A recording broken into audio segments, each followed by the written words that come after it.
Howdy, folks. Hope everybody's doing well. I just realized I capitalized the C and T in my ICT. OCD's flaring, and it's not starting off on a good foot, is it? So,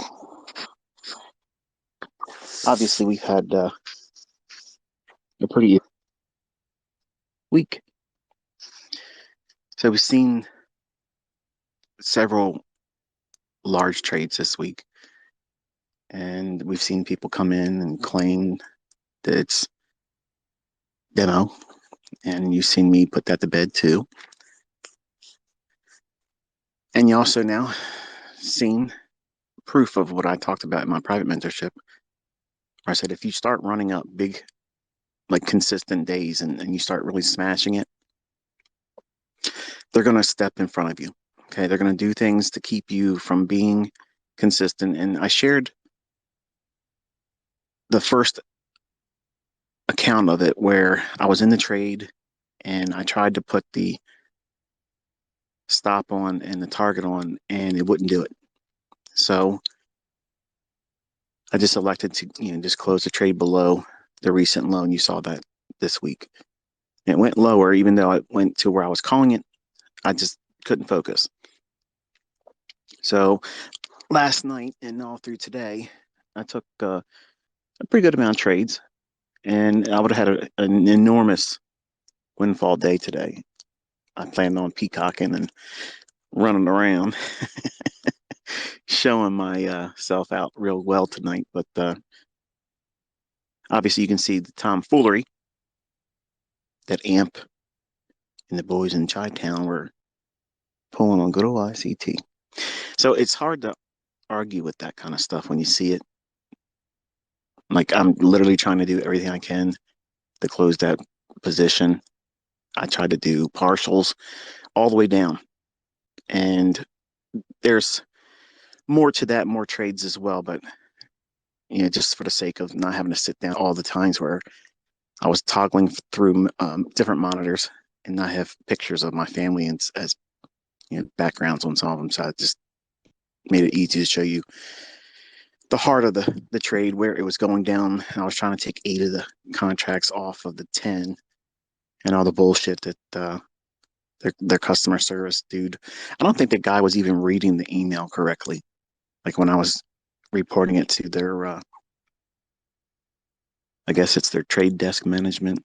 I thought it was a person, TDM at AMP Futures or ampclearing.com. I got some guy named Charles that got back. So Charles was not in charge today.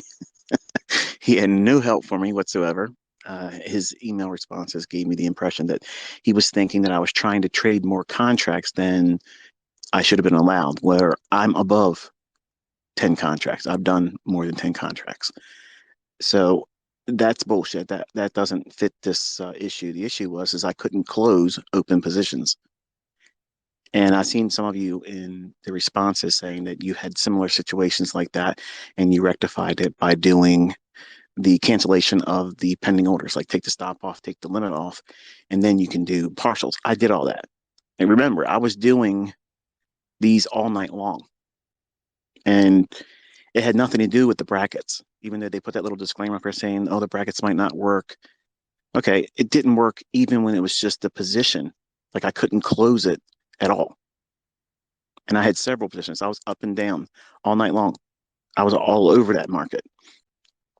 And every time it would give me a position that was really in my favor, it just would not let me out of it. Wouldn't let me out of it. So I went down into the ledger and tried to close it that way, where you just go to the far right of the trade that's open. There's a little X there. You click that and close the position. Nope, wasn't having that either. So it's some bullshit. That's what it is. And that's fine. I don't give a fuck. These people, I'm already fucking rich. I don't need their fucking little Mickey Mouse fucking trading accounts. I don't need all that stuff. I've done all this just to prove to you all and the boy down in Texas that keeps on talking his bullshit. Mister, I'm going to try to use 5 fucking accounts in Robin's Cup. Vinny, let's make it very plain while everybody's attention is at the highest point. I will do one contract account, period. I will show you my full account, the fucking opening balance. And I expect you to do the same thing. You said you'll open up 5 accounts and you'll prove that you can rig it and win it. I just need you to do one. Just do one. Show me that one full account number. And we're in there together. And I'm going to sit there and I'm going to wait until I see your ass. All you got to do is show up on there. Just show up on, even on the 5th spot, like Tom Dante, and fucking failed and rolled off. Somebody rolled him off with 36% the very next day. I will light your ass on fire and make you famous for being the biggest fucking failure and talker there's ever been. You're a fucking clown, dude. You are a clown. Come on, dude. I'm in your fucking broker, and they won't even let me fucking tear the doors off the fucking place. Mr. Wonderful, Mr. You can do everything. You can fucking turn shit into fucking gold with your futures trading, man. You're a fucking nobody. A nobody. Dude, I'm in here running up on this fucking shit. You're trying to do all these multiple fucking accounts, trying to get these little tiny little moves. I can put one fucking trade on for the week and smoke your ass. All you have to do is get cut. You can do it. Come on, you can do it. You've already said multiple times, you're going to do it. You're going to prove. I'm going to prove you're full of shit. Because I've done everything this year, and you've done nothing but talk out your ass. Out your ass. Class action lawsuit, bring it, motherfucker. I got receipts 30 fucking years back. I will fucking smoke your ass there too. I beat you in everything. I beat you in every fucking way possible. I can make more money than you. I have more money than you. I bought a house that's bigger than yours. That costs more than yours. It's newer than yours. I bought a truck that costs more than your fucking dusty ass 12-year-old piece of shit.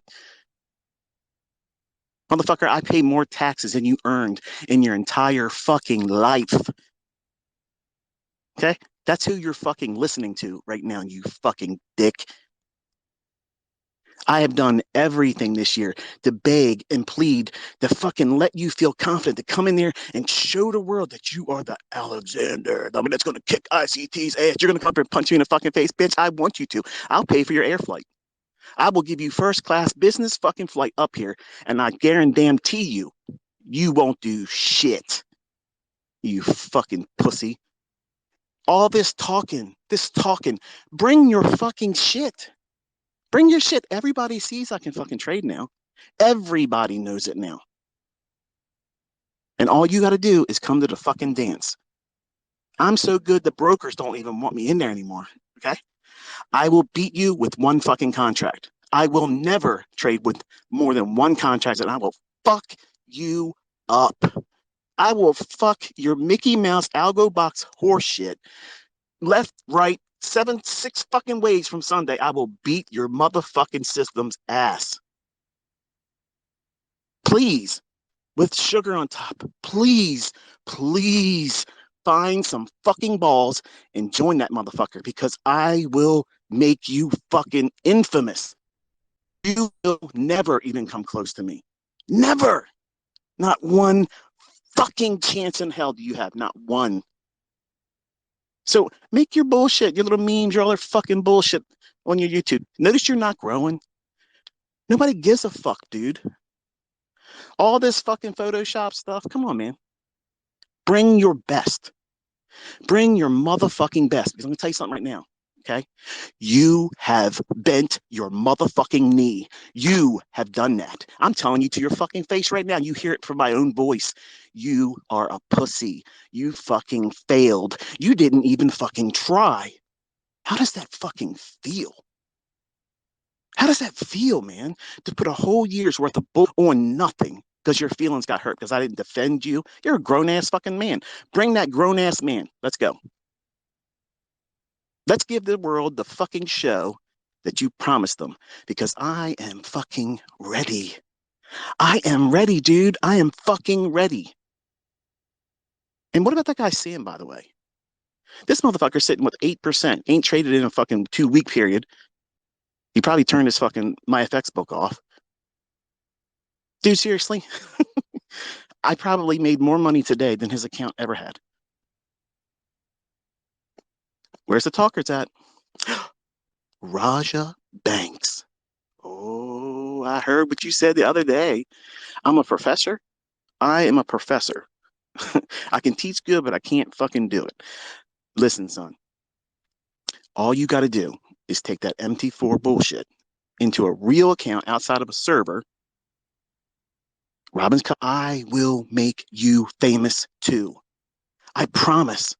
I promise. You've been polite, and but I'll still politely beat your ass in that contest. See, all you guys out here trying to jump on the fucking bandwagon, dude. You know how here's how you get to be the best. Call my bluff. Call my motherfucking bluff. See if I don't get in that motherfucker and rip this shit apart. How's that? I will beat it with one contract. I will never do more than one contract. How fucking hard is that not to just go ahead and do it? You know what? ICT put himself in a box, not an algo box, but a box. He's going to do one contract, even in the S&P. That's the only market I'm going to trade. Is that fucking not fair? I mean, I'm giving you all the advantages because trust me, you're going to say, oh, no, he's not. He's going to have an excuse why he lost. Motherfucker, I ain't losing. I'm not losing. I'm making it so obvious that there ain't a motherfucker walking this planet that even come close to me. All you got to do is get in there. Get the fuck in there. Show me that you joined. Show the full account. And I am on the hook. I got to do the same thing. Why are you fucking posers hiding? I'm on this Twitter. The clock's running down, dude. 2022 is about to close. I'm looking around. I don't see anybody with a fucking pair of balls.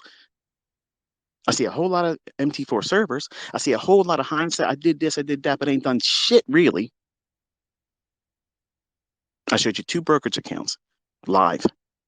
I'm calling moves and trading them with precision that nobody's fucking seen before. And again, now, what I've said before, my students have seen it now. It's proven. The brokers shut me down. You thought I was making up that shit. Dude, I record every fucking thing. Everything. I'm not a person that needs to make up bullshit. I don't need to lie about anything. Okay. I will come with receipts. Period. Now,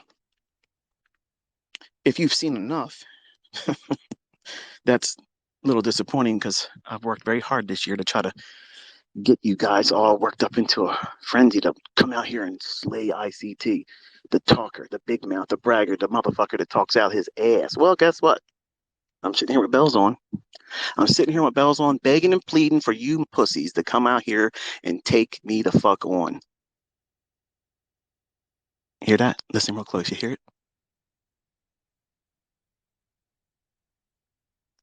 Crickets and silence. And somebody on a motorcycle. So yeah, I have a little bit of pent up hostility tonight because I know what I'm capable of, and you've seen that. You see me trying to get out near the low. I'm trying to get 8 contracts at 10 off, and I can't get it off. Not because I can't trade, not because I don't know what the fuck I'm doing. I'm doing the same thing you see me do all the time. But they just got tired of paying out. See, some of you guys think that you're going to walk out here and eventually get to the point where you can trade like me, be as precise as me, be as consistent as me, and you're just going to put brokerage firms out of business. That's not going to happen. That's not going to happen. And I've had literally people in my mentorship that are paid members over the last 6 years. Invariably, some of them will come up in the forum once they become charter members, and everybody in there's a charter member, so they can all talk now and post and create threads in the forum and such. But they said that, it doesn't make any sense why a broker, and I've seen some of you actually saying this shit in the tweets and such. It doesn't make any sense why a broker would try to stop you from making money because they make money by your transactions. No, actually, that's the least of their business model. Their better model is where they book somebody. And every single time I go into a live account, I always do a little bit of a Judas swing where I'll drop it down a little bit, and I want to see how they feel me going forward. Well, they saw that, and then I ripped their ass apart, pounded them. This week I pounded and pounded and pounded, and I guess they said, "Oh shit, we booked the wrong motherfucker." Well, let's pull out all the dirty tricks. In Forex, I would get quotes, requotes, requotes, requotes, not executions. They would deny my executions. It would be just a requote. And some of you probably experienced that. In futures, it's no, we're rejecting your order. Rejected, rejected, rejected.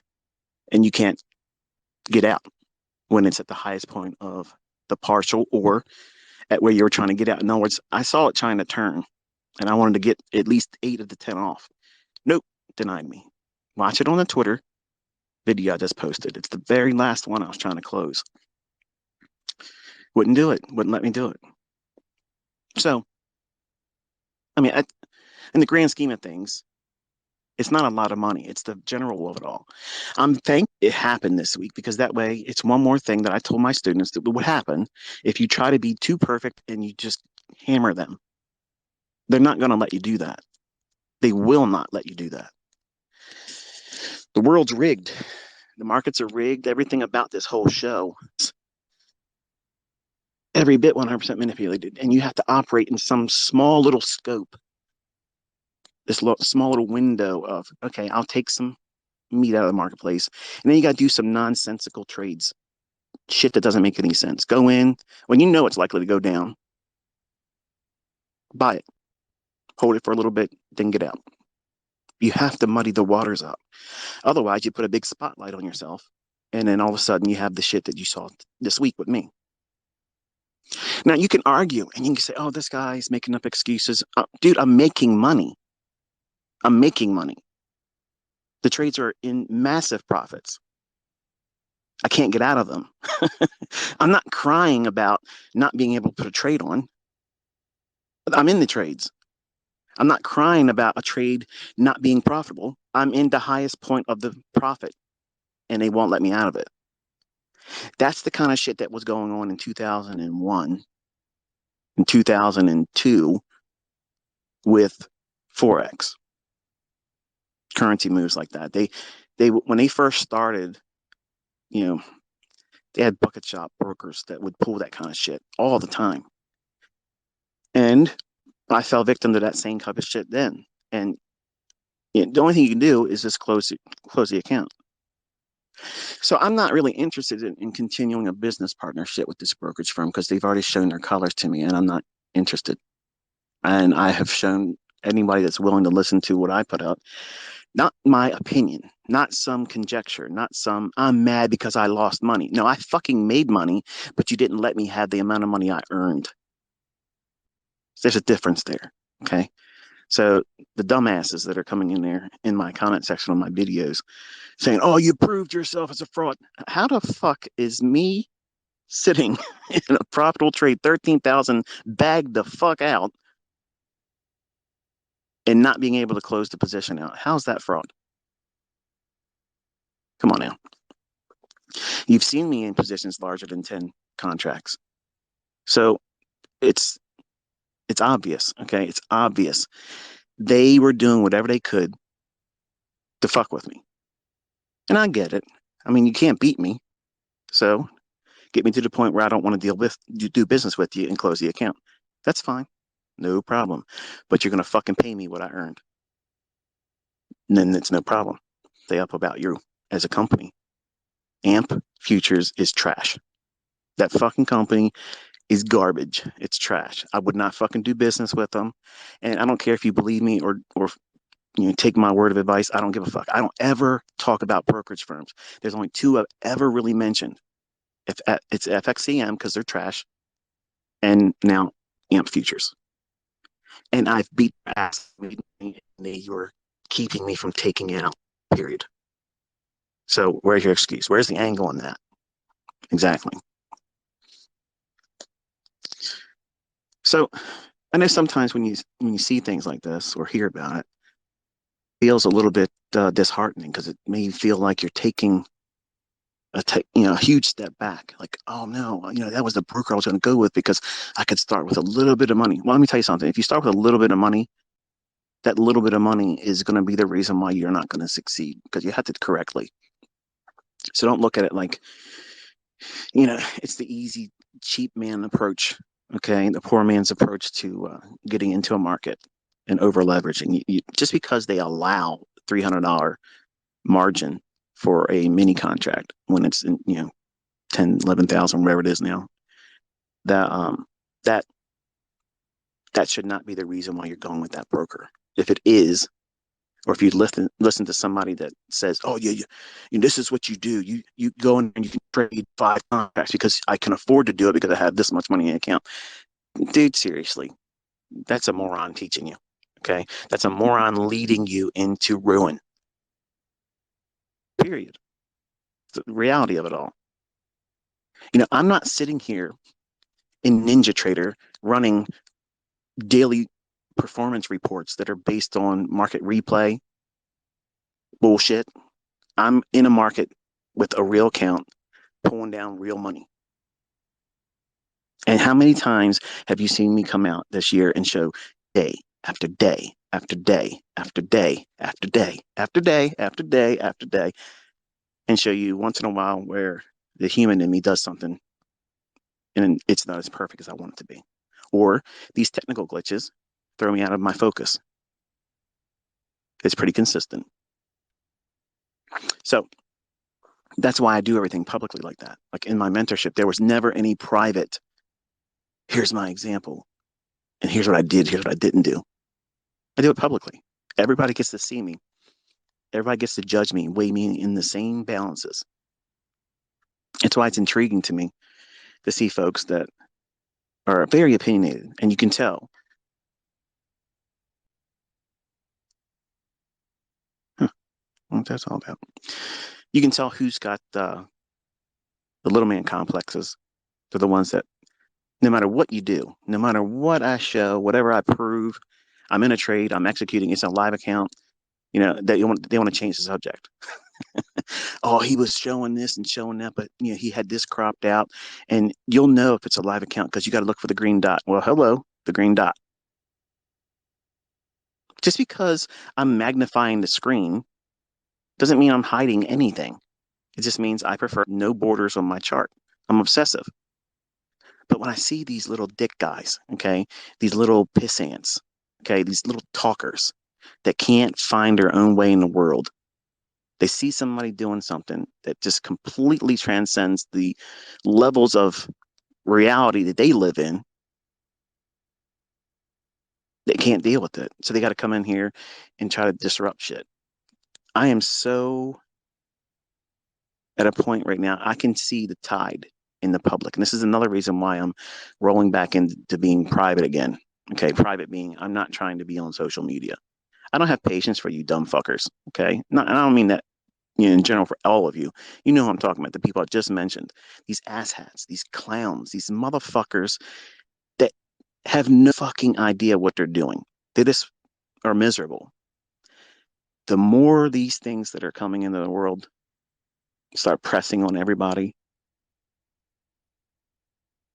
the more that shit's gonna get intense. It's gonna be more of it. I don't have the patience to deal with stupid people. Like I don't have the patience for that. And I don't have the tolerance to be able to control myself. Like I mean, this is what you get. Like in this type of event or medium, I'm unfiltered. Whatever's on my mind, whatever's in the front of my mind, that's it. That's what's coming out of my mouth. That's it. And I don't people's feelings. So because of that, and I know that it's going to get hard, I don't give a fuck about social media. I really don't. I really don't. I'm laying down a legacy of the guy that came out and proved he could do it, made millions selling it, then stopped on my own accord to prove I don't need that. And then I gave it away for free just to piss off all the motherfuckers out there that have ripped me off and tried to take credit for something and claimed it as Wyckoff, and it's not. or it's supply and demand, and it's not. We're all seeing it. I mentioned it last time we were on the Twitter space. Go over to Amazon and do a search on smart money concepts. There's dozens of books out there, and it's all what comes right out of those core content lessons. No mention of where it came from, but that's where it came from. So these people are pieces of shit. Okay. And I get going to see a whole lot more of that because I've made the core content lessons public. Okay, that's fine. I understand. But you all know where it came from. Well, you know where it came from. And, if these people have no class and they don't want to give credit where it's due, fuck them. I don't give a shit. I'll be in their review section telling everybody, go to this channel and you'll see it. Just like John Fibolotti, Jonathan Flood, you fucking fraud. Everybody knows that you're full of shit, and that book was a complete write off out of my core content. And you gave credit to people that had no fucking business receiving credit for any of it. None of them. So if you're out here and you're getting ready to do a book on Amazon, just know you'll get more credit if you cite the person that you learned it from. Period. I've given it to the world. It's a gift. But if you treat it like you discovered it yourself, you're going to find that people are going to shit all over you. And rightfully so. But you're also seeing that it's not anything like everybody else claimed it is. Oh, it's fake. It's cherry picked. Oh, it's cherry picked. Yeah, cherry picking winner after winner after winner after winner with a live account. Whoops. That's pretty fucking good, isn't it? That's the kind of cherry picking you want to do. So you all think it was, well, it's 15 different demo accounts and a rented server. And I had somebody send me a thing on TradingView the other day. You keep mentioning a rented MT4 server. Like, what is that? Like, what is it? What it is you're buying a white label brokerage that isn't active anymore. And I don't know everything about it, but basically you pay for access to it and you can manually put in trades to make it look like you entered at a specific time at a specific price, and you can make it look like a live account. And that's why MT4 with even my FX book is bullshit. So all you out there that, oh, look at this right here. I got this. I made that. Let me tell you something. Run $1 million up on your MT4 Raja in the World Cup. Put your $50,000 in there and run up $1 million in that account. I guarantee you, you won't need to advertise. You won't need to come to my Twitter space or my tweets and say, I called this move. They're all going to know you. That's how you do it. Because I'm going to be real honest with you. I don't think you're trading with real money. And that's sincere. I'm not trying to be disrespectful. I'm not trying to shit on you. I just think that that is not real. And it would be very intriguing to see you do it in something like that, where it's absolutely in a setting where nobody can call you fake. And guess what? That would be earning respect from me. And I'd come out and say, that's the real one right there. But I don't think you'll do it. I've been inviting everybody for what? Shit. I think the first time I did it was 2012. 12 or 2013. Some asshat came on Baby Pips and talked some shit. I was like, okay, let's go over there. They never did anything with it. But each year, there's always been somebody. And Vinny E. Mini is the one that's tried the hardest, but still ain't found his balls to go in there and do it. Now, think about it, folks. Be honest. Okay. Listen to me. I know most of you think, why am I wasting my time with this guy? But because I want you to understand, he is so hell bent on finding relevance in this industry. He's willing to slander, lie, make up bullshit, Photoshop, make up nonsense. When the easiest thing to do what he says he could do, beat me. He said many times that he was going to go into Robbins and put multiple accounts. He keeps skirting around the fact that I said, I will show you my only account number. You do the same thing. Log in, prove that you joined, that you registered. I will do the same fucking thing. Whatever amount of money you want to start with. You want to go in with $1 million? I will do it. You want to go in with $3 million? I will fucking do it. You want to go in there with $10,000? I will do it. One account. And I will be in there with you, Vinny, just like you said, just like you begged me for. Oh, he won't ever do it. Motherfucker, I've been year long begging for it. Let's go. But you won't do it.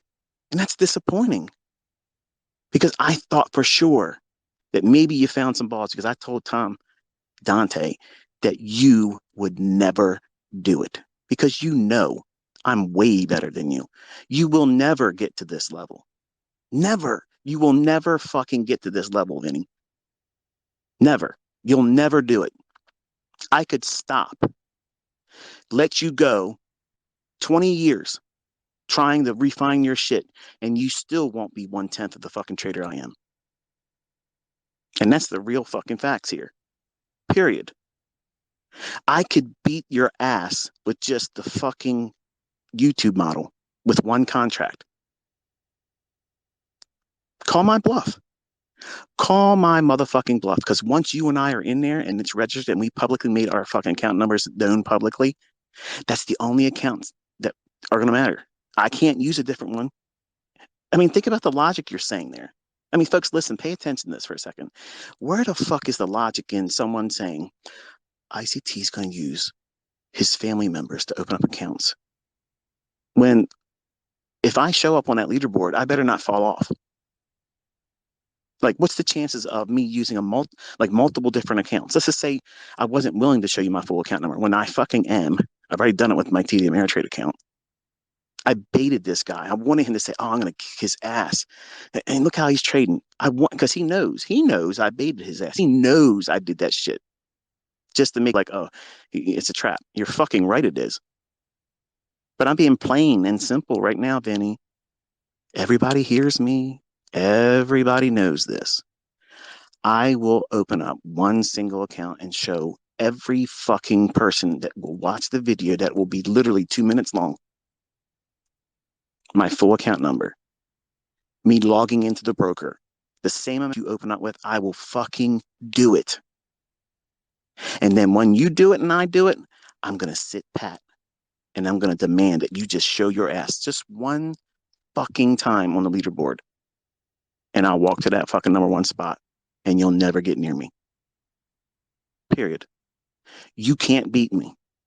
You cannot come close to me. Period. The whole fucking world will see that. All you gotta do is step. All you gotta do is stop your bullshit. You're clowning, you're fucking talking out your ass horse shit and getting your little minions to talk for you. You're supposed to have the biggest fucking futures Discord channel, but your videos don't have any fucking views unless you put my name in it. They don't have any comment section that's filling up to support you. You begged them to defend you when you were making up lies about me. Oh, you better thumbs up my fucking comments or I'm going to ban you. What is that, dude? I know I'm unstable, but that's fucking lunatic. So you want to do a class action lawsuit? Okay, I'll beat you in court too. You want to come up here and get your ass beat? Come on up here and I'll beat your ass too. Dude, seriously. Like everything you say is fucking nonsense. Nonsense. You want my attention? I've given you my full attention. I'm willing. I cleared my whole fucking schedule, dude. I cleared my whole fucking schedule. All you have to do is come to the dance. But everybody sees you doing what I've already told them last year you would do. Talk. Talk. And talk. And I have been proven all year long. Every fucking thing. Proof. And I'm just fucking dabbling. I'm just playing around. I will absolutely stun your ass. And your algo box is shit. It's garbage, trash. It is nowhere near anything that I can do. And I don't need any of my best stuff to beat it. I don't believe you have real profitable students because they would be coming out in full force showing everybody. Do I believe that you have people that are doing something and they have hit and miss results? Yes. You have a student of mine that put out some horse shit saying that I was a fraud and he couldn't make it work because his girlfriend left him and his business failed and whatever. And he was going to be a profitable student with AlgoBox. He's not profitable, is he? I told him, you, and everybody else, he's not going to be profitable in anything. You can't make a winner out of a loser, and I can't make a winner out of a loser. My limitations. I'm a realist. But you can't sit around and talk about how you have all these results when it's market replay fucking performance reports. That's not a live trade, dude. I mean, you talk about me demo this and demo that. I'm in a fucking live account. I'm in your broker. And they shut me the fuck down. Yeah. You have no more excuse. The emperor has no clothes now. You must come to the dance. Or be the man and say, you know what? I'm not willing to do it. Okay. Enough of that. But I have shit about you. I have not come at you, but it's gotten real old, man. It's gotten real old because you're trying to get a name for yourself on nothing. And normally I don't give a fuck about that kind of stuff. I don't care about that. There's a lot of that kind of shit goes on all the time. Last time I was on Twitter, same way. Talkers. I'll challenge you. And then they don't come in. Okay. So that's why you have to join, show your account number. Because hey, by some crazy twist of events that you do win, your account number needs to match. It better be the only account everybody knew you were using. I mean, think about it. Tweet to me, hell yeah, that's fair. If you think that that's fair, we both. And if Raja Banks wants to join too, anybody else that wants to join, that guy Sam, whatever the fuck his last name is, I don't know him. We all have to show the same full account number. I'm willing to do it. The same full balance and show that they're in it. And once they appear on the leaderboard, it's go time. ICT has to perform. Like seriously. Like I'm on the hook. But you won't do it. Because you're gonna look like a real piece of shit that you didn't do anything. You couldn't even keep up. And your only excuse is going to be, well, I just wanted to see him do it. Like Tom Dushley tried to say.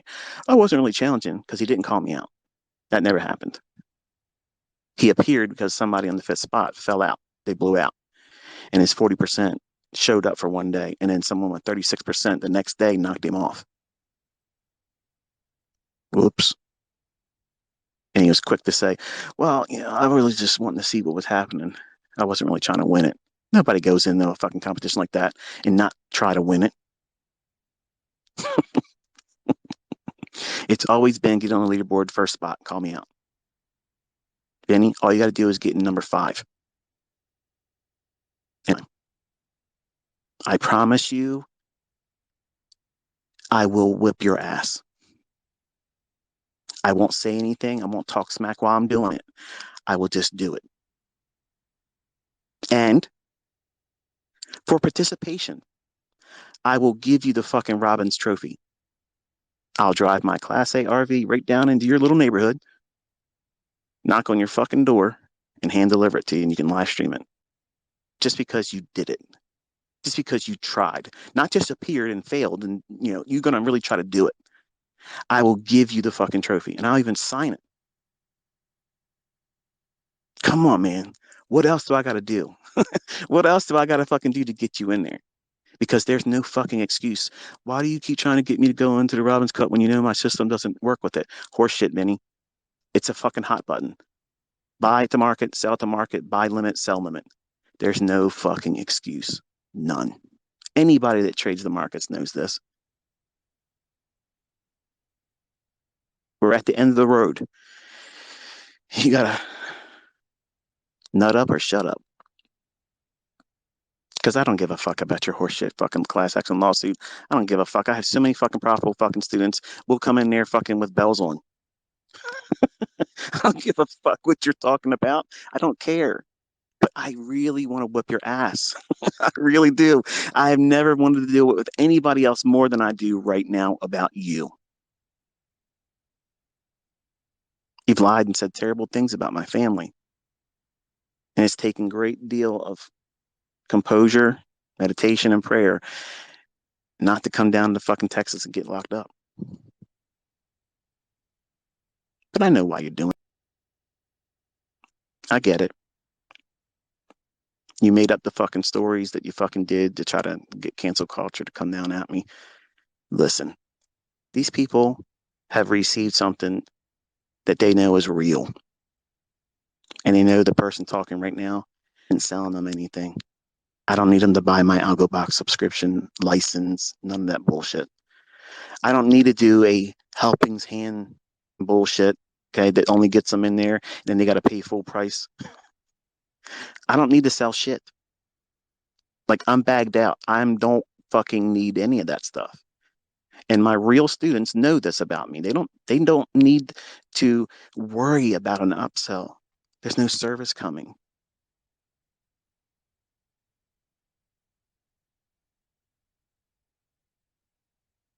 So really, it's done. Get in there or pipe down. Now, I tweeted the other day, what do you know about September 24th, 2022? And I mentioned that in passing because everybody on YouTube and everybody on social media is talking like, oh no, did you hear that guy in Germany? I was going to say Japan. In Germany, say, hey, we're all going to know where we were and what we were doing on September 24th, 2022.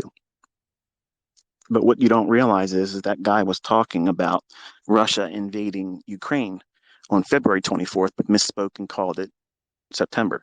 And you can hear everyone in the room sighing, like, because he said the wrong date. And, anybody's capable of doing it. I mean, I've done it even in my lectures. I've said something, I called a PD array something and it wasn't because my mind's going 100 miles an hour and it's human error. But he made the error of calling the day that Russia invaded Ukraine, which is in February 24th, 2022. He was stating that everyone's going to remember where we were the day and what we were doing the day that Russia invaded Ukraine. That's what he was basically saying there. So I know there's other stuff out there where they talk about the Shemitah ending, and I'm not going to get on all that stuff, but what I see, and this is what I think of, and permit me, I know a lot of you in here may not subscribe to the same spiritual views that I have, and I'm not trying to preach to anybody, but you all asked what I was referring to and what my opinion is about this weekend. I'll let you know what my faith is. And just for conversation's sake, I'm not trying to convert anyone because it doesn't work that way. Unless God draws a man, that's it. So me talking about it isn't enough. So I know faith comes by hearing and hearing the word of God, but that is not what I'm trying to do here. I believe that the Feast of Trumpets this weekend, which technically I think falls on the 25th. So I believe in Christ. I believe he's the Messiah. I believe he is God in the flesh and he's the only God. And that's my personal belief. That's my faith. If that doesn't align with yours, I'm not trying to be disrespectful, but I'm not going to apologize either. But I believe that Christ fulfilled the spring feasts, the Feast of First Fruits, the Passover, and the Feast of Unleavened Bread. And then his spirit being poured out on believers on Pentecost, he fulfilled that. But the fall feast, which is Feast of Trumpets, which interestingly enough has the connotation added to it where you don't know, no man knows the day or the hour when that feast really begins because they have to look for the first sliver of the moon to show. So when they asked Christ, what's what's it going to be like when you come back? Like, how are we going to know all these things? And he says, no man knows the day or the hour. To me, I think that was like a tip off to draw your attention back to the fall feast, because everything about his life and his ministry, his death, burial, and resurrection, are hidden and linked to those fall feasts and spring feasts.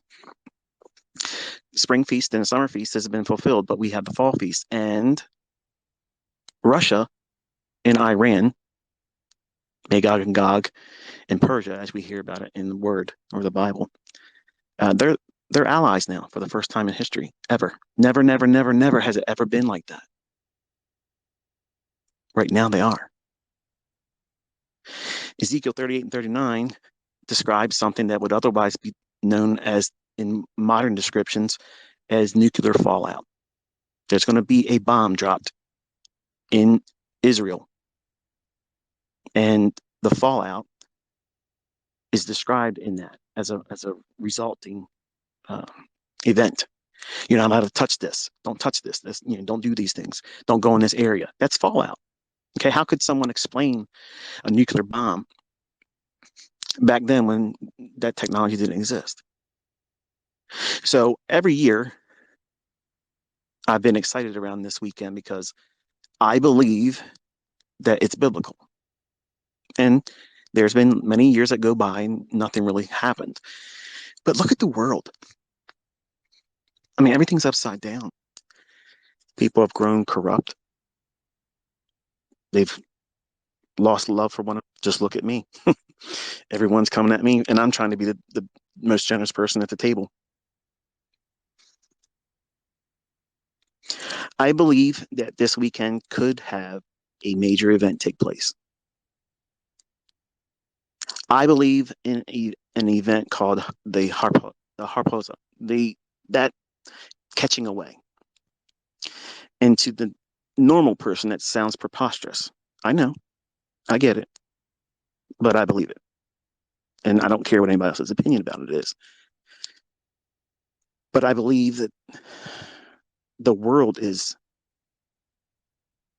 in a position where we can see things. That's why I've been telling you all, even in my private mentorship, you need to start expecting science fiction level stuff. Meaning things that you read about in the Bible and you think, oh, it's a myth. These are fables. No, I've experienced things in my life that just, I can't, I cannot explain them outside of the Lord. The way I learned what I know came from Him. And I don't care that people like Vinny make fun of it. Like, you're not making fun of me, you're making fun of the Lord. And I don't find any embarrassment when you play my testimony and I'm tearfully explaining why I don't care who believes me, because I don't. These are experiences that I had, and there's nothing anybody can take away from me to say that I didn't have. And there's been many times, like when I was talking to everyone before Trump was elected, when I started talking about how Trump was going to be elected before he was, and that he was going to be using, they were going to crash the economy. My hand to God, I don't even know where that came from. I listened to that later on, and I was like, what in the world? Like, I have a tendency to run off and go on, memories and experiences I've lived through as a trader and as a person, as a father, a husband, and the whole thing. But when I was telling everybody that, I didn't understand where it was coming from. But man alive, it all came to pass. And I'm amazed by that. Not because I think I'm special. I'm not saying that at all. I don't think I have ESP. I just think I was given a word and I was speaking it. And sometimes when it comes to the economy, and sometimes when it comes to the marketplace, especially like on longer term things, I feel that same unction and I say it. I don't fear being wrong. I don't fear how it might be viewed by other people that would have a different opinion, so-called uh, macroeconomic majors and talking heads. I don't care what anybody else thinks. I don't get my information from other people. I don't go to Twitter. I don't go to news sources and try to figure out what's going to happen. Now, I read the tea leaves by the headlines to know how close we are based on the things that I believe. So I don't have a news source. I know a lot of you try to reach out to me many times. Even my students that are in the group still keep asking the same question, like I'm going to forget and finally spill the beans. I don't have a resource like going here and finding something. Like everything I've ever said, I've been ahead of everyone. I told you that food was going to be weaponized. I told you if they go past the 2 week lockdown, we're in some serious trouble and they're going to put something on us that's going to be forced vaccination and all those types of things happened. I said in July 2019 on Twitter, when I was on Twitter before, I said that something really wicked was coming. And then I said it again in October. I said, remember what they did in September 11, 2001. Right after that, in the United States, they used to have this, the terror threat thing. It was so silly, but it caused so much anxiety in me personally. Like that was the height of my agoraphobia. It was the height of my generalized anxiety. Like I had panic attacks weekly, literally took me to the emergency room. I thought I was having a heart attack. I thought I was having a stroke. I thought I was dying. I could not eat. I was physically fit.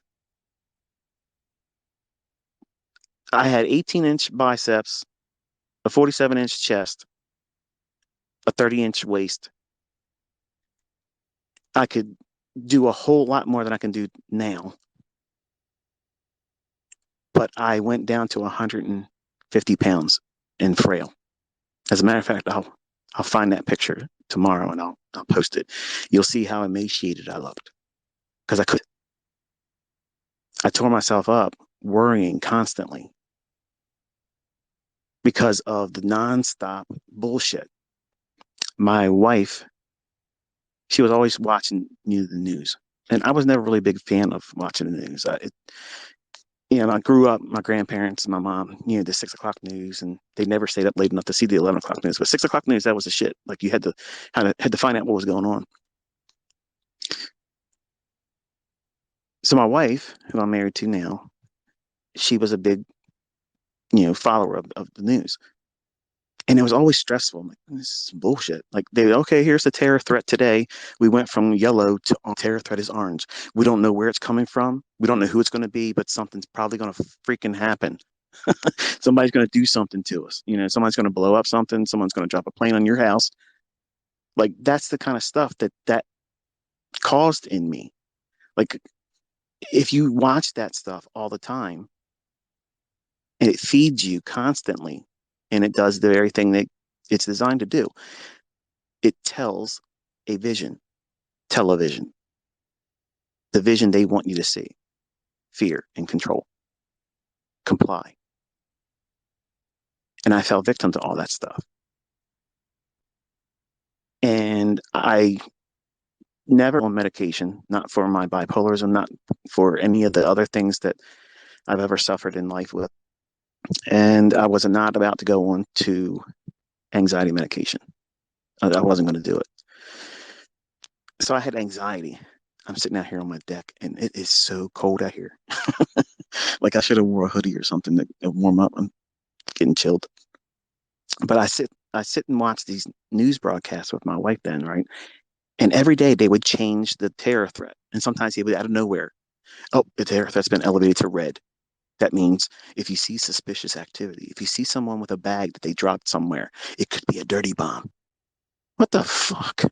Like, dude, looking back at that stuff, it's like, what the hell? I know someone old enough to remember that because you're young, but that's how that shit was back then.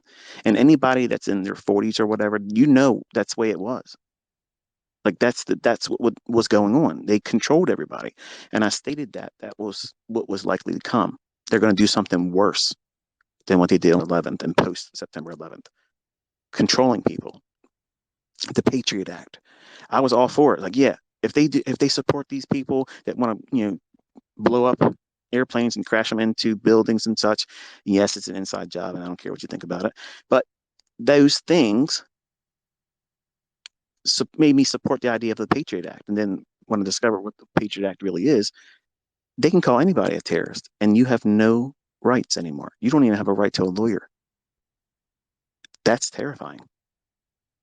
But I was so mad. I was like, yeah, anybody that does like that, or about our country like that, they need to be stripped of their rights. No, that's not right at all. But because they worked on me with her, watching that freaking television every day with my wife, she was a mess. I was a mess. And then finally it got to the point where like I could not function. It affected me with my investments, it affected my health. Like I stopped eating. I literally, this is what my diet was: four strawberry inshores, bottles of water, and it hurt to swallow any of the water or inshore because I've had so much erosion in my esophagus because of stomach acid and fear that it was crippling. And then one day I said, you know what? I just can't. I can't watch this stuff no more. So I just completely stopped watching television. And a funny thing happened. My stomach improved. I didn't have any digestive issues. I started gaining weight naturally, more healthier. I was able to start exercising again. Didn't get quite as muscular as I was before I started becoming emaciated and developed agoraphobia and anxiety. But I got okay. But I didn't have the desire to watch television and get controlled by fear. I didn't care about ever looking at it again. And in my home, I have 9 different televisions. And I can tell you, I probably watch maybe 4 hours a month. And that means if my wife says, hey, you want to watch a movie? Okay. But it's something that I own already. Like I have a library of old movies. I like old movies and classic things. And you don't have all that woke stuff in those types of movies. Now anything that's produced today, it's all bullshit. Like it's things that make you go at odds with everyone else. You end up being a Vinny. The guy acts like he's a Republican, but he acts more like a liberal than anybody else I've ever met. These these things that cause us to be anxious and things like that. I tried to prune that out of my life. And that also was with friends. And there was a lot of folks that were very draining. Like when you hear from someone or they come see you or you make the mistake to go see them, do you feel like you're empowered or enriched or appreciative that you spent time with them, or do you feel like a fucking vampire just sucked the life out of you? You ever been around people like that? Or have you ever watched something and you just feel like, man, not only was this a waste of time, but I feel like shit now. Like this was so draining. That's the kind of stuff I pruned from my personal life. And a lot of it was toxic friendships, people and family members that were just very, very draining. I loved them, but I couldn't deal with them anymore. And it has nothing to do with arrogance or I'm better than them, I have more money than them. It's the fact that they were just chronic complainers. Everything they're a victim about everything. Like they are the ultimate. Everybody loses something. They were victimized about this. It's unfair about that. And you can't talk to them, encourage them. You can't show them, there's opportunities for them to do, but they got to put their ass behind it with effort. They're not interested in that. They want to stay in that victimhood. And you probably know some people in your family and your friendship circle that's like that. And let me tell you something, the best piece of advice you'll ever get from me is take that stuff out of your life. Love them from a distance. But our daughter, when Vinny started doing all this stuff, it caused her a great deal of anxiety. And we moved her to another state. She recently came up and found, obviously, her friends at a wedding. she was in part of. And we were taken to the airport. She says, I don't think I belong around them anymore. I knew right away what she meant, but my wife looked at her like, what do you mean by that? And she goes, I love them. I went to school with them. You know, they're like family for me, but I've outgrown them because they were constantly toxic. And just, you know, she's in a different chapter of her life. You know, she's pursuing a career and she's moving up into upper management of a very large grocery chain. No, she doesn't work at no fucking Chipotle, but she's doing really well. Even though I wish she'd learn how to trade, she's just told me, and it hurt me because you know, I wanted her to do this, but she said I just can't do it. You know, I wish I could do it. I would love to make you happy and proud of me to do this, but I can't do it, and I got to accept that. You know, it's not for everybody. But I was proud of her to state that you know she's outgrown toxic friends. It doesn't mean that she hates them. It doesn't mean that she can't, you know, fellowship with them once in a while, but she's thankful that she's in another state where she's not impacted and influenced by them. And she realizes how they held her back. When I removed all of the toxic friendships that were, hey, you know, what can you do for me, Michael? You know, what can you do for me? And if you don't do it, you know, why don't you do it? Because you're not a really good friend if you don't buy me a house. You know, if you don't buy me a brand new car because I'm down and out and I can't make my ends meet, you know, you're really not a good friend. When I'm the same person willing to sit down with them and show them how to do what I do. And at some get tired of it, and you're like, you know what? I'm just going to stop making myself available. And eventually you drift apart. And time heals that stuff. And I have no interest in hanging around those types of people anymore. And there's family members I have not seen over 15 years, 16 years. I mentioned in the last space, I've only seen my father, my actual biological father, 5 times, maybe. I'm thinking it's probably more like 4, but no more than 5. And every single time I met him, I regretted it. He would talk about how he would walk down the street with my mom, who, when she was younger, she was very, very attractive, very pretty. And a lot of guys wanted to be with her because she had low self esteem. A lot of guys were with her. And he knew that she was very loose as a young girl, and he was very controlling. And he would think about what she did, or if someone looked at her, he would smack her. And that's not right, but he would do that. And I would think to myself, like, why are you telling me those stories? Like, what's your goal? Like, why would you tell your son these ideas of what you did? Like, that's the memory that you reached back to. That's the thing you wanted to share with me. I mean, I've only seen you a couple times, and that's the thing you want to talk to me about. So clearly, he's in the right place. You know, he's never going to get out of prison, and I don't think he would really do well in the way the world is right now. He wouldn't even recognize it when he went in. Just our local area in Maryland would not even be recognizable to him.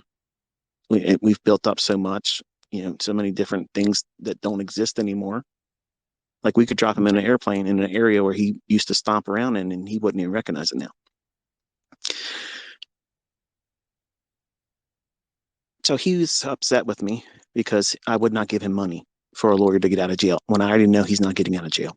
He's got so many things against him. He's never getting out. And I tried to explain to him that, you know, I understand what he wants, but you got 2 consecutive life sentences plus 20 years, and you picked up more time escaping Maryland Penitentiary in '83. Like, dude, like you're not getting out. Like you're done. So I told myself, I'm not going to do that. And on top of it, you know, this same person never reached out to me. He knew my birthday. He knew when my children were born. Never sent them a birthday card. Never cared about that kind of stuff. So I cut him out. I wouldn't write to him, and I wouldn't reply to his letters anymore. That's a toxic relationship. That was a toxic drain. My mother, who birthed me and allowed me to sleep under her roof until I was 12, and then I asked to stay with my grandparents that summer and never moved back in the house with her. That's not true. When I was 15, I stayed with her for maybe half of the school year. And then her husband said that I had to go. So I moved back in with my grandparents. So that's how it was for ICT as a child. The whole thing of broken, disruptive, dysfunctional, I'm a byproduct of all that stuff.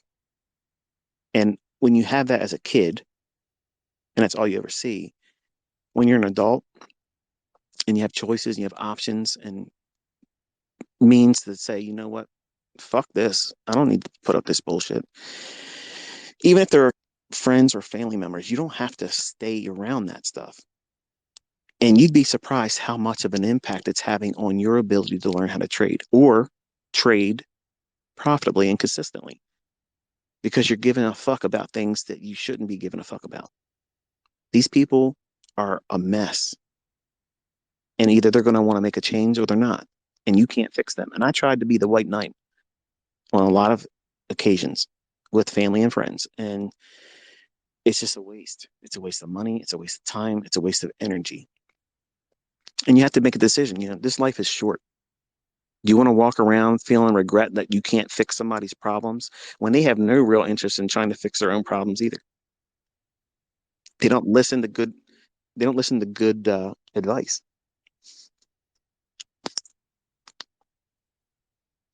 Got to make sure you guys can see this. I'm not sure if it's still going or not.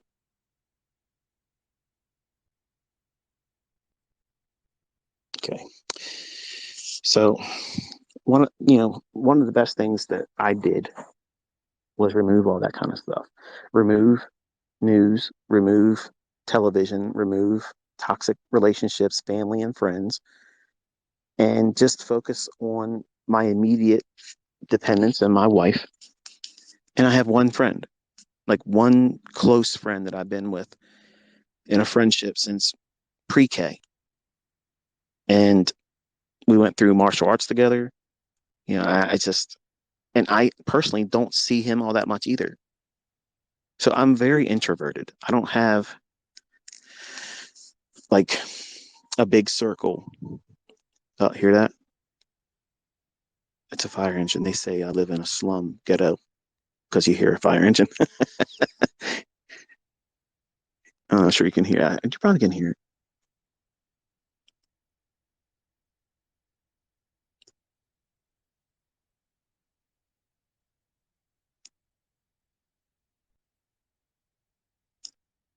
Trying to figure out if it's coming our direction or moving away from it. It sounds like it's going away. But anyway, there's a lot of things that you probably don't realize that are going to impact or is impacting your development or maybe distracting you. And it might be, I had one of my students reach out and it was a little upsetting and I felt sorry for her. She's one of the members in the mentorship. She sent me an email and I finally got to it, but it's like from the beginning of the year. She says, hey, I'm not sure what to say about this. I just feel like I just want to tell you this. And I know you probably can't do anything about it, but me and my boyfriend, we joined your mentorship together. We were doing it as a co-op. We were learning it together. And we got one of our friends involved too, and he ended up breaking up with her. And she just was completely destroyed by it. She felt like that was going to be her partner, not only in trading, but in her life. And it took her completely out of the whole focus of doing it. Guys, I found as my students, they're more affected by the acceptance of their bros.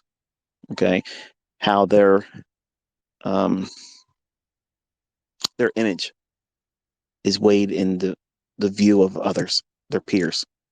And that's why you see them doing what they do on social media and with their cars and their things, and they try to look a certain thing in a certain way. And I found that the females in my the ladies in my mentorship, please don't come at me genders, okay? Because I'm a man, I'm a girl kind of guy, and you're not going to convince me otherwise. And if that offends you, I'm sorry, but I'm not sorry. But the idea of a lady or a woman having her hopes set on being in a relationship, and the man, doing whatever he does, and it happens, folks. It's the way it is. He leaves her. That I have seen that happen in my community, where relationships for the women are the main reasons why they are either distracted, taken off the path of consistency or continuity, and the guys are just frustrated because they can't get their image game up. And I found that fascinating. I can relate to that because I thought that as a 20-year-old, everything I was doing was image based in the beginning, because I had to, number one, convince myself it was real. The money I was making was real. And I liked the attention it gave me when I was young. So it made me feel significant. It made me feel relevant. And the ladies don't care so much about that. They just want to be distant. They want stability. And if you understand, listen, man, this is important. Women want to be in a stable environment. They want their investments stable, just like they want their men. They don't want a rocky relationship. They don't want a man that's, once in a while there. They're not going to be reliable and dependable, and needing to be. Men, ladies, this is for you.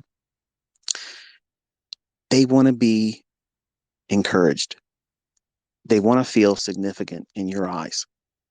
If you make your husband who's trying to learn this, if you're in here as a partnership, any encouragement that you give your husband while doing this is going to be the most incredible jolt of encouragement, pride, not in a bad sense of pride, but just all around. Like, it doesn't matter who else doesn't view them as relevant or significant or, well, put together. See, a man, I can tell you this is in honesty. I love my wife, and she gets on my nerves with a lot of things that she thinks and the way she acts and says, but she can undo me and completely undo me if she says anything about me as a husband, as a father, or when she comes at me with, I'm spending too much time doing what I'm doing with mentoring, because those things mean something to me. And that's why I said last time we talked, I felt like I've been freed when she said she understood it now, and she's said it was worth it for her to endure all the stuff that she's done since we've been together. But when she encourages me, I don't care how many of you say, thank you, ICT, I appreciate this. When she did that, I don't care how many of you said it in the past. How many you will, I don't care. They don't even come close to her having said that. So, ladies, if your husband or boyfriend is in this and you're hearing this, the best thing you can do is encourage them. Because if they know you're in their corner, man, that's what they need. They need to understand that you understand why they're doing it. It may be rooted initially in their need to feel significant, their sense of accomplishment. But I promise you, once they find significance and consistency and profitability, if you've given them that, they're going to treat you like a queen. They're going to give you the life that you have never imagined, and they're going to love doing it because they're going to trust what you've given them, the encouragement, the the attaboy. Keep doing what you're doing. Don't listen to anybody else that says you can't do this. I believe you can do this. That's what a man wants to hear. And men, the ladies that are doing this, if they're partnering up and they're trying to learn how to do this, they want to know that you're there even when you get rich. You're not here to, oh, well, I'm here because, it's convenient right now. But if you start making money, Well, it's time to go. I have more options now. I'm bouncing. That's not what they want to hear. They want to hear, we're building this together. And I'm steady Eddie with you right now and forever. Better or worse, I believe we're going to be better in time. That type of relationship, that's what they're looking for. They want that. And if you can find a partner in life that has these qualities and characteristics about what you're trying to do and pursuing and investing like this, that's a treasure. Like that is a best friend, a lover, a partner. Like you couldn't ask for anything better than that. Be able to lean on each other. Even when you have a bad day, they're going to understand, okay, he or she took a loss today. I'm going to be a little bit more tender than I normally would be. I'm going to be a little bit more sensitive. I'm not going to do the little snide remarks that I mean in jest because they may take it a little too sharply today. And they may come at me and want to argue about something that really isn't worthy of creating an argument over. My wife didn't understand that in the beginning. Sometimes when I would have a day where I'm losing $40,000, $50,000, that hurts. Pride. And I didn't want to tell her I would have a day like that because it felt like weakness. And I didn't want her to look at me because she still don't have any idea how to manage the kind of money we have. Like she just it's it's outside of her, well, comfort. She gets nervous dealing with the big numbers and she gets nervous with all of it. And she just doesn't want to concern herself with it. Now, that doesn't mean that the lady in her that wants nice things won't once in a while say, hey, look, can I have this? Can we do this? Can we do that? Yeah, that's fine. I loved it. But in the beginning of the relationship, she didn't know how to manage me. Like I'm easily provoked. I'm easily sent into a rage. I'm easily taken out of focus. And when a man like me, and men in general, ladies, when we hurt ourselves with decisions that we made and we lost money, like let's be real honest, man. It's like a woman telling you you got a little dick. Like that's the thing. That's the thing a guy does not want to hear. It may not even be true, but if a woman tells that to a man, they can laugh outside, oh yeah, whatever. But in trading, and you take a loss, and then you don't respect that uncomfortable period that they're going through, or you make light of it, you're going to have an argument with that man. You're going to have an argument with that man. He is absolutely going to do something that's going to set off a butter keg, and it's needless. I have learned as a husband and a trader that every conversation shouldn't be around trading because I my conversations with my wife in the beginning were about what I was trying to do, what my goals were, what I was trying to earn, what I was trying to do this for, and it takes over everything. And she's right when she said that, you know, she was jealous because it was always her backseat to trading. And then when I started teaching, it was even further from me. It was trading, teaching than her. And I wasn't doing a very good job of being a husband. I wasn't doing a very good job of being a father. But at the time, I thought I was doing everything right because I was earning, providing, and giving them a lifestyle and else. But sometimes men need to have a gentle little reminder. And I wish she would have had the understanding on how to steer me differently. So, as a 50-year-old man that has gone through that, I hopefully have given you some younger folks ways to try not to do those same things. Because while I do love my wife and I'm absolutely in love with her and happy, she's she's everything to me. Like she's my best friend. I don't have a history where I can say I was the best. Look, I haven't done anything outside of a relationship, but I was not always there for her when she needed me for those types of things, like the emotional leaning on. I was always in front of charts.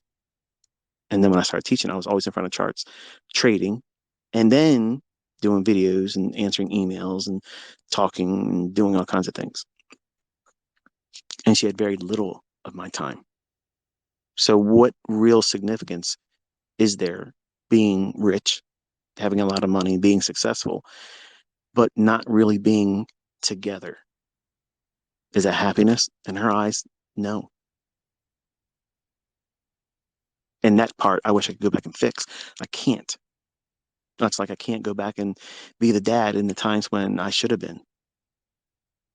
And it's real easy, folks. It's real easy to lose sight of all that stuff and get caught up in the money, get caught up in the fame, get caught up in the sense of. And for a man, it's so much easier to fall into that trap because it's the caveman mentality. That's what anybody that's coming at me to try to get a name for themselves, it's the caveman mentality. They got a club. They want to come out here and try to bonk me on the head in front of everybody. You see that? He's just talk. Men think like that. We think like cavemen. We want something. Okay, let's leave the cave, go out and bonk it over the head, drag it home. It's yours. And don't think that way. Women are organization, stability, home, not housekeeping, folks. Home, building a home, a family. Men are conquer, fight, acquire, seize by force, earn. That's our language. That's the way we're wired. Women aren't wired that way. So, as a relationship model, you have to be aware of how each of you think about things, and investing will bring out the worst of you if you let it, even if you're successful. And it doesn't make any sense, especially if you just recently started and you haven't tasted success yet. It doesn't make any sense to hear these types of things. If you're young, you're thinking, I'm not getting married. I ain't having any kids. Our daughter tells us all the time. She said it to us when we were driving to the airport. She goes, Dad, I don't think I'm having any kids. I think to myself, of all my children, I'm thankful for that because she's not a motherly person. Like she's got a lot of issues and she's got a focus on career and derail her. And it might change when she's older, but right now I think she's making the right decision by not really doing that.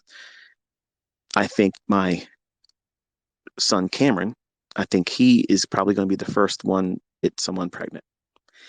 He's the Don Juan of my boys. He's he wants to be the lover of everybody, and he's got a girlfriend, but I know she's going to be moving away soon and going to college in Florida.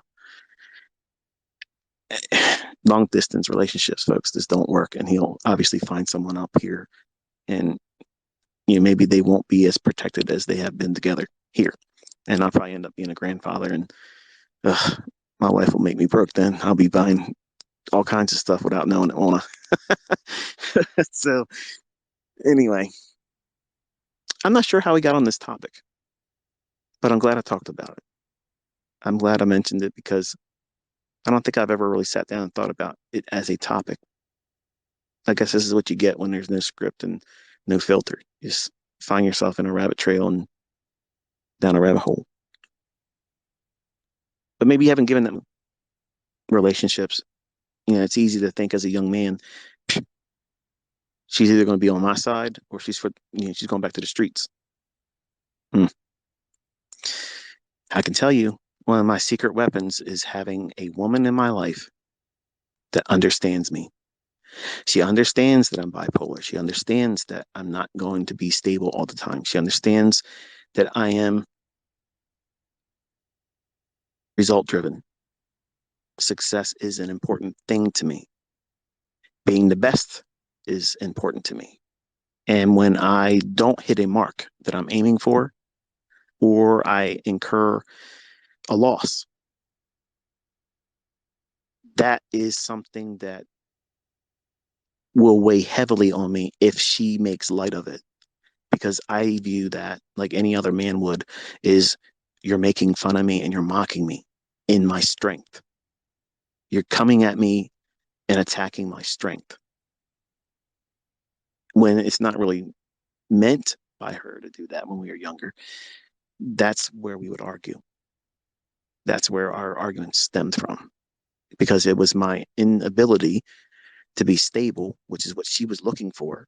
And she wanted to be able to be silly and make light of something that if I was able to be stable and not bipolar, I wouldn't go off into some rage about something such an insignificant remark about it's just money. You know, how many times have you lost in your whole career? Well, wait a minute now. That's not what I want to hear. I want to hear it's okay, honey. You'll make it back. That's what I wanted to hear. But if it was something snide and silly or trying to, backhanded comment to, she thought she was being funny and joke. But in my mind, it's like, what did you just say to me? I think it's time for a divorce. Not, but I mean, it would be hurtful. That's how I would see it because I wanted her to be always in my corner, always encouraging, but I never asked her to do that. And then one day when I thought about what I would want to see in her as a response of me being a better husband, I said, you know what, I have to be the one that changes first. I got to be that change. So if I change first, maybe she'll see it and it'll get her attention. And it worked. And that's biblical. You have to change first. And if they love you, they'll recognize it and they'll be more patient, more tender towards you. And that's really essential. If you're going to be trading, if you're going to be in here risking money, it's not just your money, fella. It's not just your money, ma'am.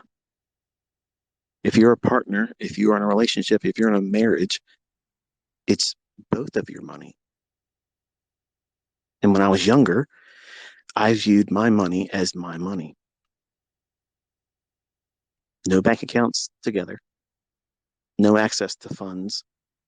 It was she earned whatever she could earn, and I had what I had. And what I made was mine. If I gave her something, then I gave it to her. That was not right. But admittedly, I didn't trust her. She didn't come from money. And at the beginning of our relationship, her mother was like, I'll give you guys 6 months. And it was a weird way we got together. But it was a toxic start. Her family members were jealous. They didn't like the fact that I lived a certain way and they thought I was just going to run with her for a little while and throw her to the side. And I didn't have that view at all. Like I was interested in her. She had a child. I had a child. I figured it'd be easy for me to get with someone that understood what it's like to be a single parent. And men, if you're involved with someone that has a child, tender towards that. And it's hard. I know it's very difficult. You're going to have likely another man in the relationship, and that's hard to deal with. Ladies, you got to be aware of that. It takes a very special man, a real man, really, to put up with that kind of stuff. And if you invite all these things into your trading, it's going to weigh on it. These are all things that you have to keep smooth. You have to have a balanced life. And it's easy when you're young to not think that these are going to be a factor. And folks like me and older than me that are listening to this, it's like, you know what I'm saying. You've done it too. And nobody could prepare you for it. Even me talking about it really isn't going to prepare you for it. But at least, hopefully, it'll be in the forefront of your mind as a real catalyst as to what's stressing you out, what's causing you to worry about being successful so quick. Because some of you might be wanting to just be successful so you can get the hell out of that relationship because you know it's toxic, but you're stuck. You're not stuck. You're never stuck. But some of you might view it like that. That feeling of being stuck in a toxic relationship will make you do what? Oh, man, I gotta make money. If I can make money, I can get out of this bullshit and get my own place, make my own ends meet. I don't have to rely on that second income from this person, whether it be the lady or the male in the relationship or a significant other. If that's what you're enduring, it would be better for you to get out of a toxic relationship and then focus on trading, because you're going to try to do things emotionally to spur on a faster reaction or response or result that's probably not going to be what you were hoping for, because you're being impulsive. You want to get out of that painful relationship, that environment that is not conducive for a healthy lifestyle, happiness. You're going to want to do things to get yourself out of that. And you're thinking money's the answer to that. And you're going to find that it's impossible to be profitable like that. It's impossible. How do I know? I tried to earn my first wife back rushing into live trading because I thought that, hey, I love this girl. She was my first. And gentlemen, she looked exactly like Alicia Silverstone. And I got receipts and proof to show you in pictures. Gorgeous. And I wasn't trading when I married her. I was in college and getting a degree in computer science.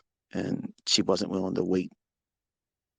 She thought that I was spending too much time with school and something outside of our marriage. And there it is. But even knowing that,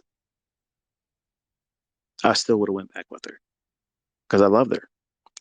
And I thought if I rushed out there when she and I separated that year, I was trying very hard to find success.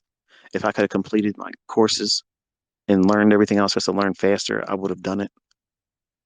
I poured everything into building myself up because my pride, like everybody knew that this woman, this young girl actually, she was 16 when I married her. I was 18. Right out of high school, she was still in high school. I had to get her parents' signature and approval for marriage. So, yeah, it kind of puts it in perspective, doesn't it? That's almost a guarantee not to work. But she was in a household where her stepfather abused her sexually since she was 8 years old. And I was willing to do anything I could to not kill this man. And I asked my grandfather, I said, hey, can Angel, can she move in? No, no, no, no. No way, And he made the remark, it'd be different if you guys were married, but no, So what did I hear? Go get married. And so that's what I told her. I said, listen, my grandfather said, you can move in, but we got to get married. Okay. So we went and got married on that to get her out of that house. Now, this is the same person that I stood out at 6 o'clock in the morning with my grandmother's largest, that I was going to run through both kidneys and through the neck of this fucker that was abusing her. And he decided not to go to work that day. The next door neighbor, my then wife's best friend's mom, came out of her house. She goes, Michael, what are you doing out there? I say, I'm waiting for Angel. No real reason to justify that, but that's what I told her. I was thinking to myself, shit, I can't do nothing now. Someone's seen me here. So I am capable of having thoughts like that, but it was because that sick motherfucker should be in. But we went to the authorities and had him removed from the home. But she was already moved in and married with me. But he ended up coming back because his own daughter and stepdaughters that he was messing around with, they dropped the charges because her mother said, say it didn't happen. So he was allowed to come back in the house. So I was married to this girl. And for a little less than 2 years, we were together. And obviously, you can't complete college in 2 years, right? She would work, and I'm going to school. I'd come home, I'd study. No trading. None of that stuff was going on. And we divorced in 1992. And November 5th at 9 p.m. on Thursday night, ICT was born. I read my first trading book about shit that Ken Roberts wrote about that doesn't work, that I lost money on. But I was passionate. Like, I was thinking to myself, I'll win her back. I'll win her back. I'll get successful at this. I'll make a lot of money. I'll make a name for myself. And I rushed in multiple times. Even when I knew I was probably going to blow my account, I had her as the reason why. So what was I doing? I was trading emotionally. Well, but trading emotionally, trying to make something so unlikely to happen as my goal. And so hurt that I couldn't see it or recognize it. In my mind, I'm going to do it. I had the montage and music playing, you know, the whole thing, Rocky. I'm going to do it. And every time I failed, it was just a worse feeling than the day she moved out to start living her life. And then found out she was with a 40-year-old man that used to give me candy for free at the grocery store his parents owned. Yeah, how about that? So I have experience doing stupid shit, being impulsive for all the wrong reasons, trying to be relevant, trying to be significant, and using trading as the catalyst for that. But that doesn't work, folks. And you can find yourself in those situations with toxic friendship, toxic family members, trying to prove them wrong about you. That was the other part of the equation. I wanted to show everyone in my family they were fucking stupid and wrong. And I wanted to rub it in their fucking face so bad. And when I finally was able to, I didn't want to. I didn't want to. But these same members of my family won't won't come see what I live like now. Like it it's too much for them because it's real. They see I don't have a job. They see I haven't worked in decades. I haven't done anything that requires what they had to do. Now they're retired, obviously, but these same people said that I would have the same shit end jobs that they had to work, and I didn't. So they live a life of not wanting to give me any kind of like they were wrong and well done. Not that I need that from them. I don't. But when I was younger, I was trying my ass off to be able to prove to them that they were fucking fools. And I was the one that was going to be different. And I was. There's nobody like me. But it wasn't easy and it didn't come quick. It took a whole lot more time. It took a whole lot more money and a whole lot more patience to get this. And if you think it's going to be different from you, it's not going to be any different. It's going to be hard for you too. But it's worth it. Man, is it worth it? You just can't go in there and try to take everybody's money in one fucking week because they'll do what they did to me. Too much ICT, leave some for the rest of us. Anyway, I could sit here and go on and on and on and give you another 4 hour show, but I think it's time for this one to come to a close. I've said enough tonight, and maybe I bored you. Maybe I talked about things that had no interest to you. But I don't think anything like on the 24th of September. I don't think the internet's going to go down. I don't think the Great Reset kicks off on the 24th. I think that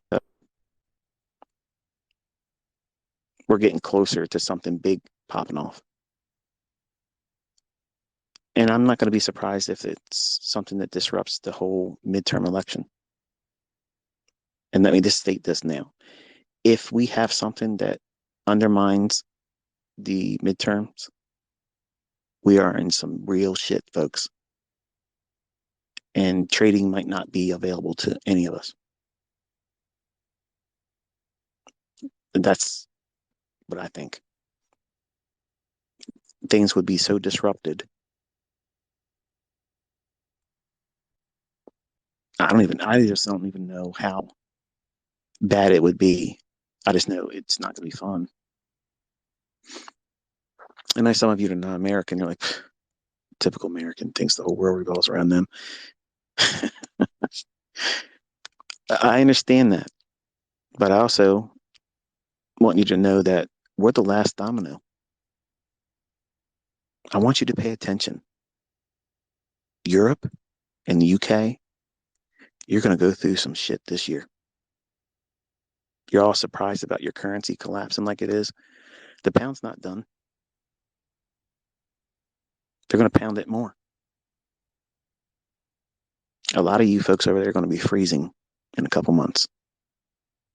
And you're going to wish you listened to me about getting supplies and blankets, warmer clothes, and ways to heat your home and power your home, because I have a lot of friends and family that I've met through mentoring. And when I talk to you like this, that's how I talk to you. I, I want you to know that I genuinely give a shit about you. Like, I care about you. And I don't want to hear or read stories about how you aren't where you should be, that you're suffering and don't have something, or you're in lack.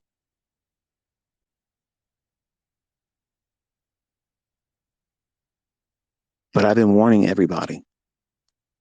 And I know it sounds like Chicken Little. I know everybody made fun of me on Twitter in 2019. They were talking all their stuff. But look at the world right now. It's going to get worse. And it's going to fall heavily in Europe and UK first.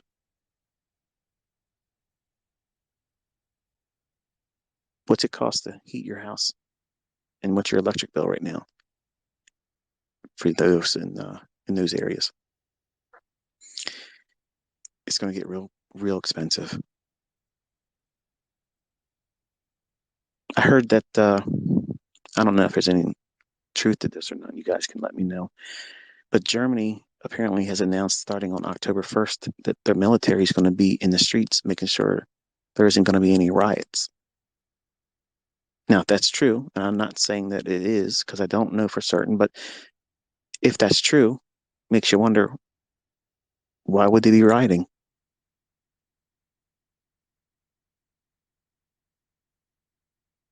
I know things are expensive. And I know a lot of you think, I don't need to do that right now. But if you have not been building up a stockpile and a large pantry of non perishable food, water and water filters, and things to light your home when the power goes out, things to stay warm, you're probably going to wish you did. I told that to my private mentorship students. One guy came back and said, all my food went bad. Well, if you bought the things that you eat and you rotate the stock, like I literally have two pantries. I have a working pantry and I have a long term storage pantry. I eat food from a can that's 2 years old. I'm not sick. I've never been sick from it. They taste the same. And those dates are meant for you to hurry up and buy more.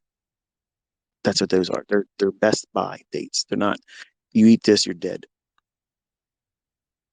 It's not like milk. Okay. It's a suggested date on there. And then you can still have it for a week or two, as long as it's kept cold. But non-perishable foods that go in cans or dry goods like beans and things like that, they'll keep you alive. They'll feed you and your family, and they store a long time. So there's no reason for anyone to think, oh, I'm going to buy this food and it goes bad. You have to eat it, not live on McDonald's in the meantime. But if you have been doing that, it might be a good idea to do that. And yes, I think it's worth it to even charge it on a credit card, especially if you're in those areas, Europe and UK and folks in America. Once you start seeing it over there, you're 6 months away from it being here. That's the long end of it. It could be as short as 2 months after. That's the way it rolls. Now, when you hear that kind of stuff, and it unsettled a lot of my students, they literally sent me emails cussing me out. Done with the mentorship. You're a fear porn guy. I'm like, all I want to do is make sure you're prepared. That's all. Like, why was I telling you? I didn't ask you to buy anything from me. I'm not selling you canned goods. But these same people email me later on saying, I wish I would have listened. Everything's so expensive now. My parents, their parents, they're referring to, they can barely feed themselves. And I don't have enough to do my own family and them too. And it's expensive right now. I don't reply to them because what do you say to that? Told you so. And sorry doesn't feel like it is enough.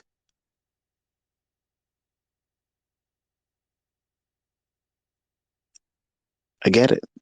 It doesn't feel real. It doesn't feel like that this is potentially going to spin off into some crazy 1984 shit, but it is. These folks have plans that makes them a lot of money and gives them a lot more control. And the markets are not going to be exempt from it. And if you don't prepare and try to get your household ready for it the best you can, I work with a 2 year supply of food. To me, that gives me peace of mind, but it obviously isn't, perfect. Because if the shit does hit the fan like I'm thinking it will, I'm going to be counting down every day. Do I have enough? Do I have enough? Do I have enough? And all the generators I have and all the solar generators and inverters I have, there might be a day where I can't get gas to run those generators. And if I don't get direct sun for a couple days, my solar inverters can't charge up. So I'm stuck with whatever frozen foods. If it's during warmer days, that's subject to waste. I can't eat it all one day. Those are my concerns. Those are the things I think about. And having a lot of money doesn't exempt me from that problem. This stuff's going to touch me just like it's going to touch all of you. I have friends and family that I have to look out for. And a lot of them don't listen, just like some of you don't want to listen. You think this is all bullshit.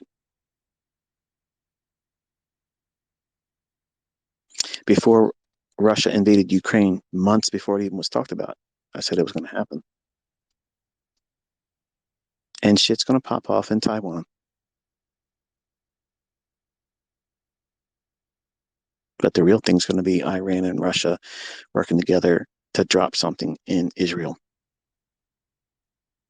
That's what's coming next. That's the real big thing next. Everything else is a distraction.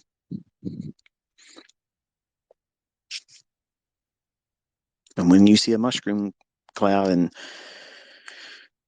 that changes everything.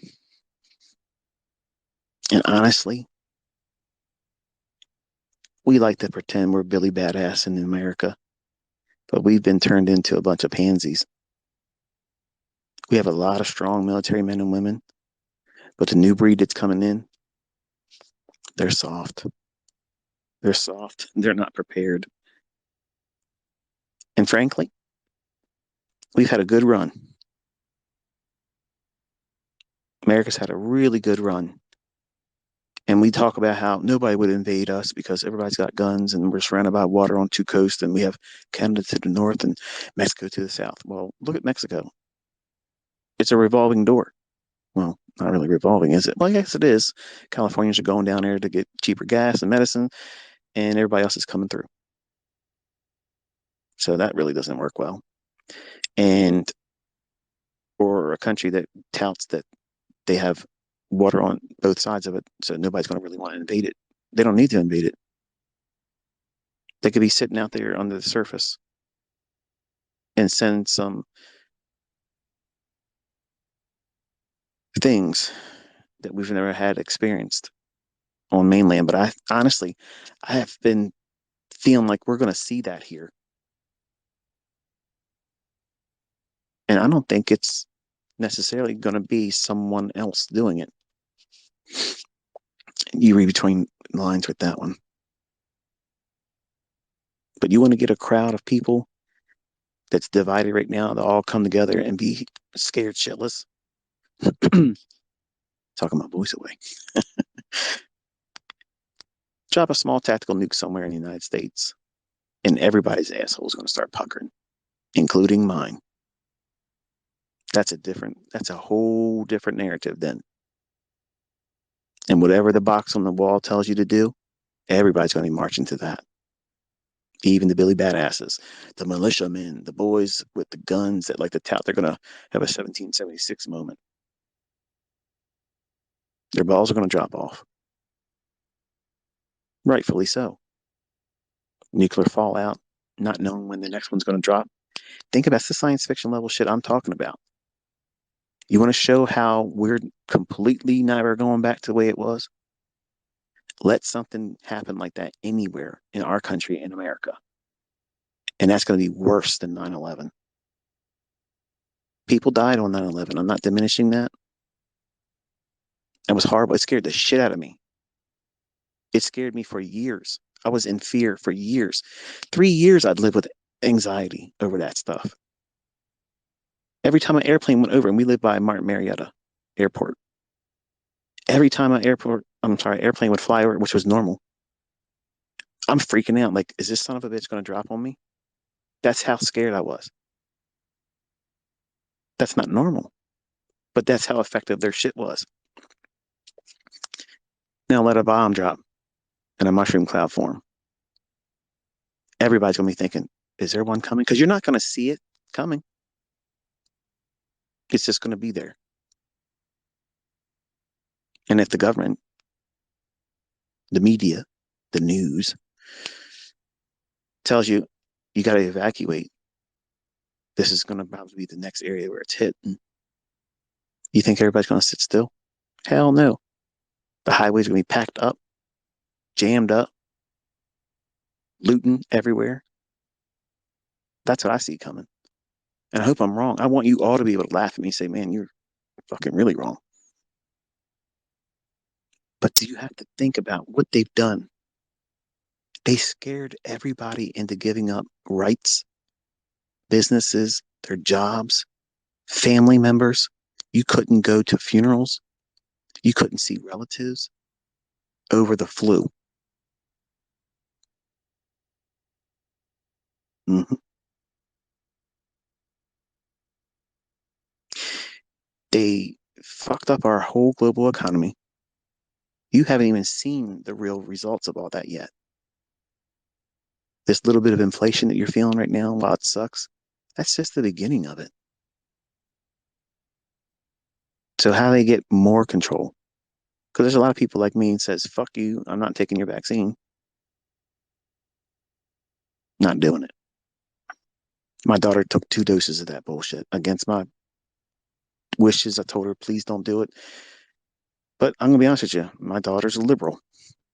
And I know some of you may be liberal and you're like, oh fuck you, I'm turning this off. Okay. But when she went to college, they indoctrinated her ass with some stupid ass backwards thinking. She's constantly got nosebleeds now. She gets migraines. She's got issues with her sinuses all the time now. She gets weird rashes on her back and her arms. And I hope and pray in Jesus' name that she does not fall victim to the things that other people have fallen victim to from those things that she's put in her body, thinking she was doing the right thing.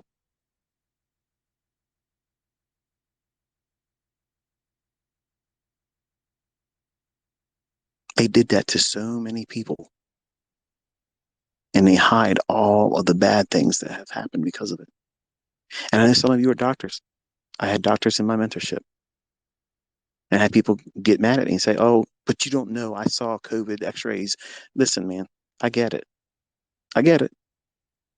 But you're also talking to somebody that has a child that was affected by a vaccine. So save your shit because I don't want to hear it. And I'm not talking about my daughter, my youngest son. When he was born, for no reason, I've watched my other children born. When he was coming out of her, they ran over and they stuck him with a needle. His blood pressure dropped. Within 10 seconds, his blood pressure dropped. His oxygen level went low. And he literally is the slowest of all my children now. He doesn't hate the ability to stay focused. In the early years of his life, we had him in an ICU unit multiple times for breathing, had asthma. My wife would be there the whole week with him in the ICU while I was home being, daddy ICT with the rest of them. They've done this to everybody that was willing to listen to them. What's the next thing? Think about it. What's the next thing? What could they do to really get everybody scared shitless?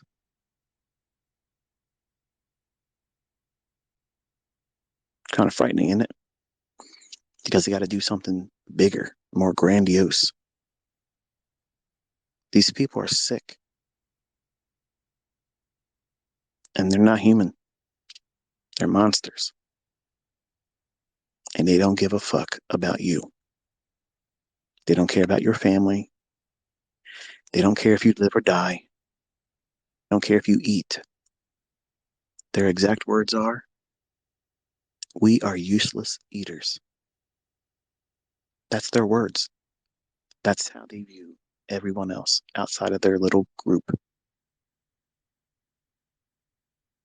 300 people. That's who runs everything. 300. You can't touch them. You can't see them. And you think it's the people gets talked about. It's not. It's 300 people and they pull all the strings.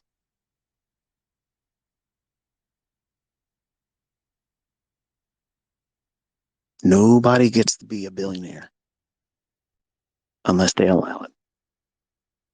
And I don't give a fuck what anybody says. That's the way it is in any country. They set you up or they allow it, but you're playing by their rules. And if you don't, well, planes fall out of the sky. You suddenly develop a drunken habit of driving a car. Suicide with multiple holes to the back of your head.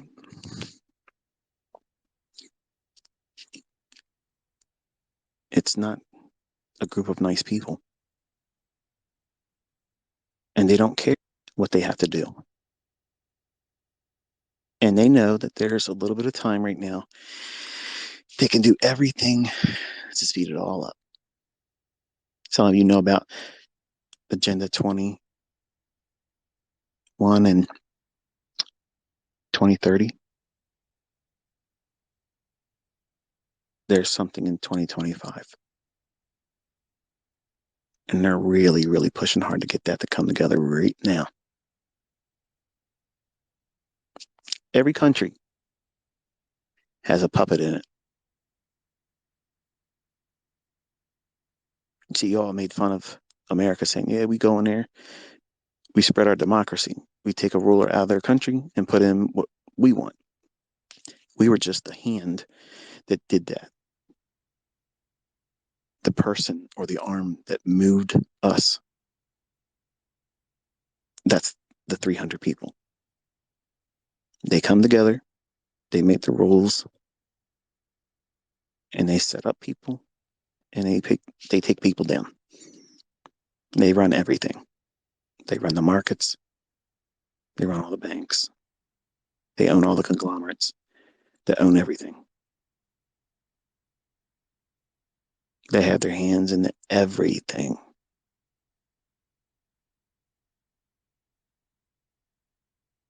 And nothing you or I can do to stop them. You can't slow them down. Even if everybody in America said, that's it, we're going to go out in the streets and we're going to stand up again, it isn't going to stop it. Why do you think they're messing with the food? Because Billy Badass, with all the bullets, when it comes down to feeding himself and his kids, your gun's going to get put down. You're going to care more about your kid eating or something happens to them, they're sick. Can you do surgery? Do you have life-saving medications to get them over something that you don't see happening right now? Because those same people that are telling their friends and family, let's stand up against the government, they're not thinking like that, but that's how these people are going to come at them.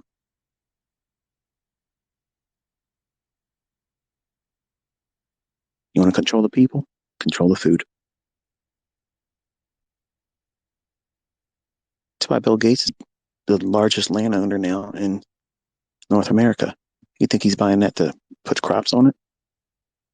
He's going to grow food for everybody? No. How about you folks over there in Europe and Netherlands? And how's your agricultural world going along with the World Economic Forum's ideas? Because last time I checked, you all are starting to see the obvious that many people in America are just ignoring it because we're distracted with our little phones. You're listening to me on it right now.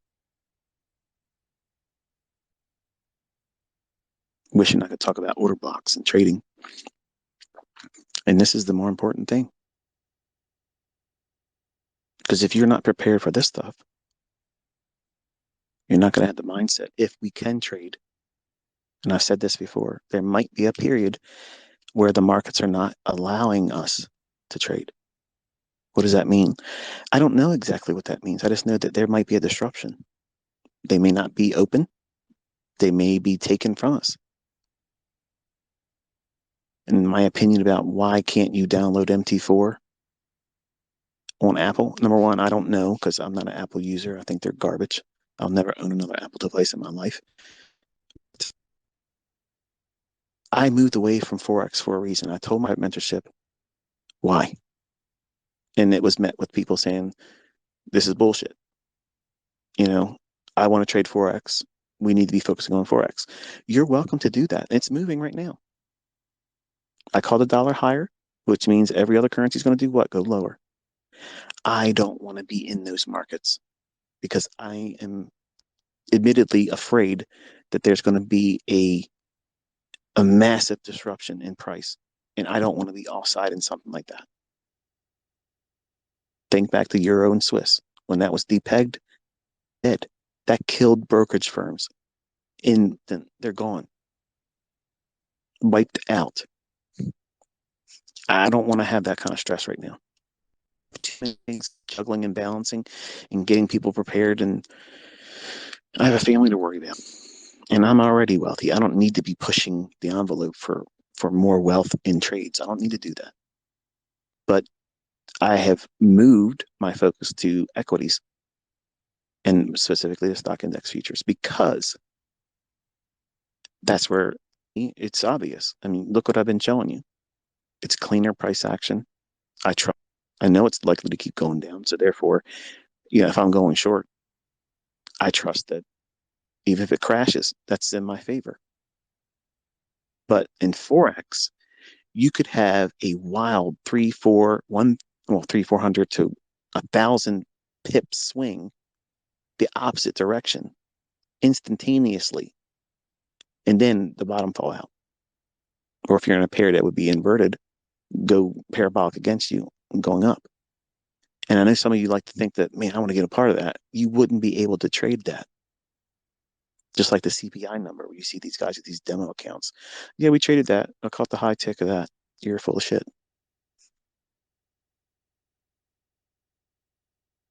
Sometimes, unfortunately, markets in hindsight present cleverly disguised impossibilities. It looks like you could have done something. Yeah, you could spectate, not speculate. It would not give you a seat on that bus. And that's what, like many of us as the old timers, we liked the non-farm payroll years and years ago because we saw it move a lot. In hindsight, thinking, wow, if I could get a piece of that, try to get Phil. You can't. It's kind of like what you watched me trying to do with that $13,000 S&P short today.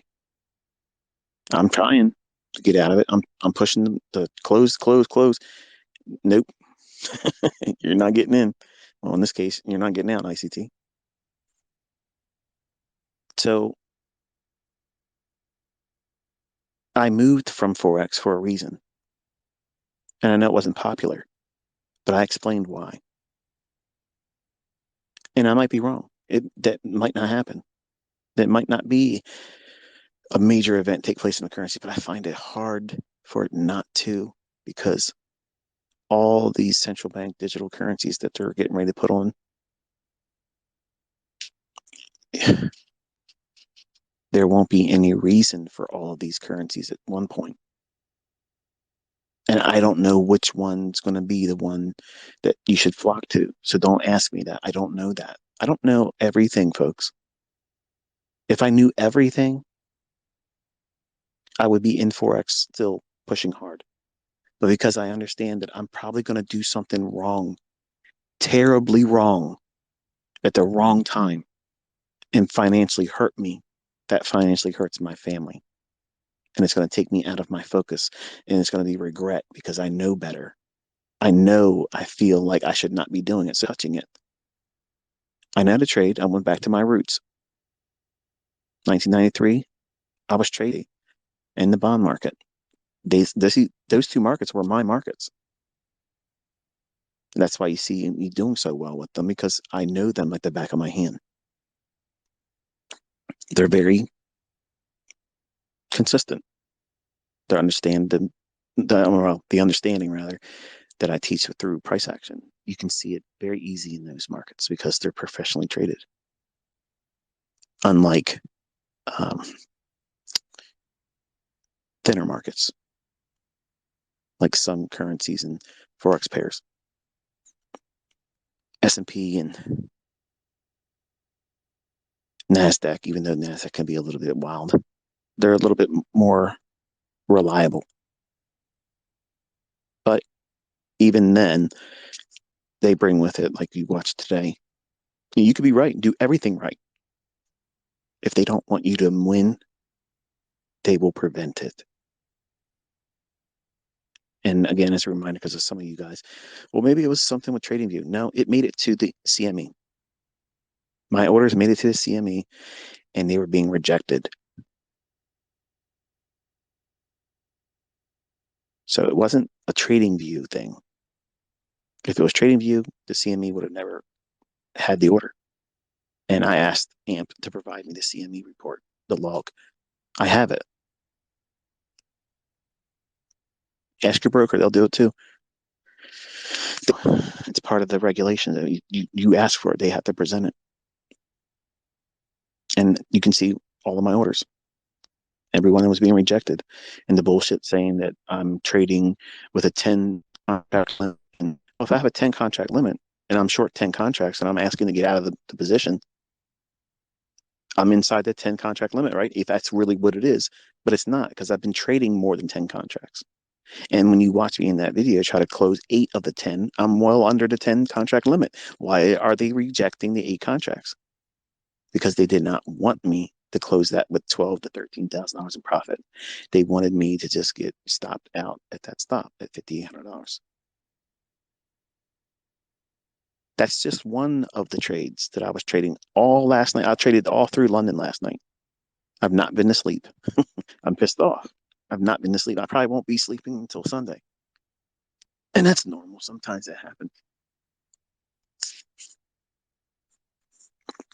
It's so nice out right now. It's my time of year. I love it. I hate the summer. Can't stand the heat. But anyway, I promised I was going to wind this down. And I have about 4 different topics. I almost started to reach for it. And I knew damn well I'd be here long before I we'll leave that for another time. So hopefully I at least entertained you, if not gave you something to think about. But I sincerely mean the things I said.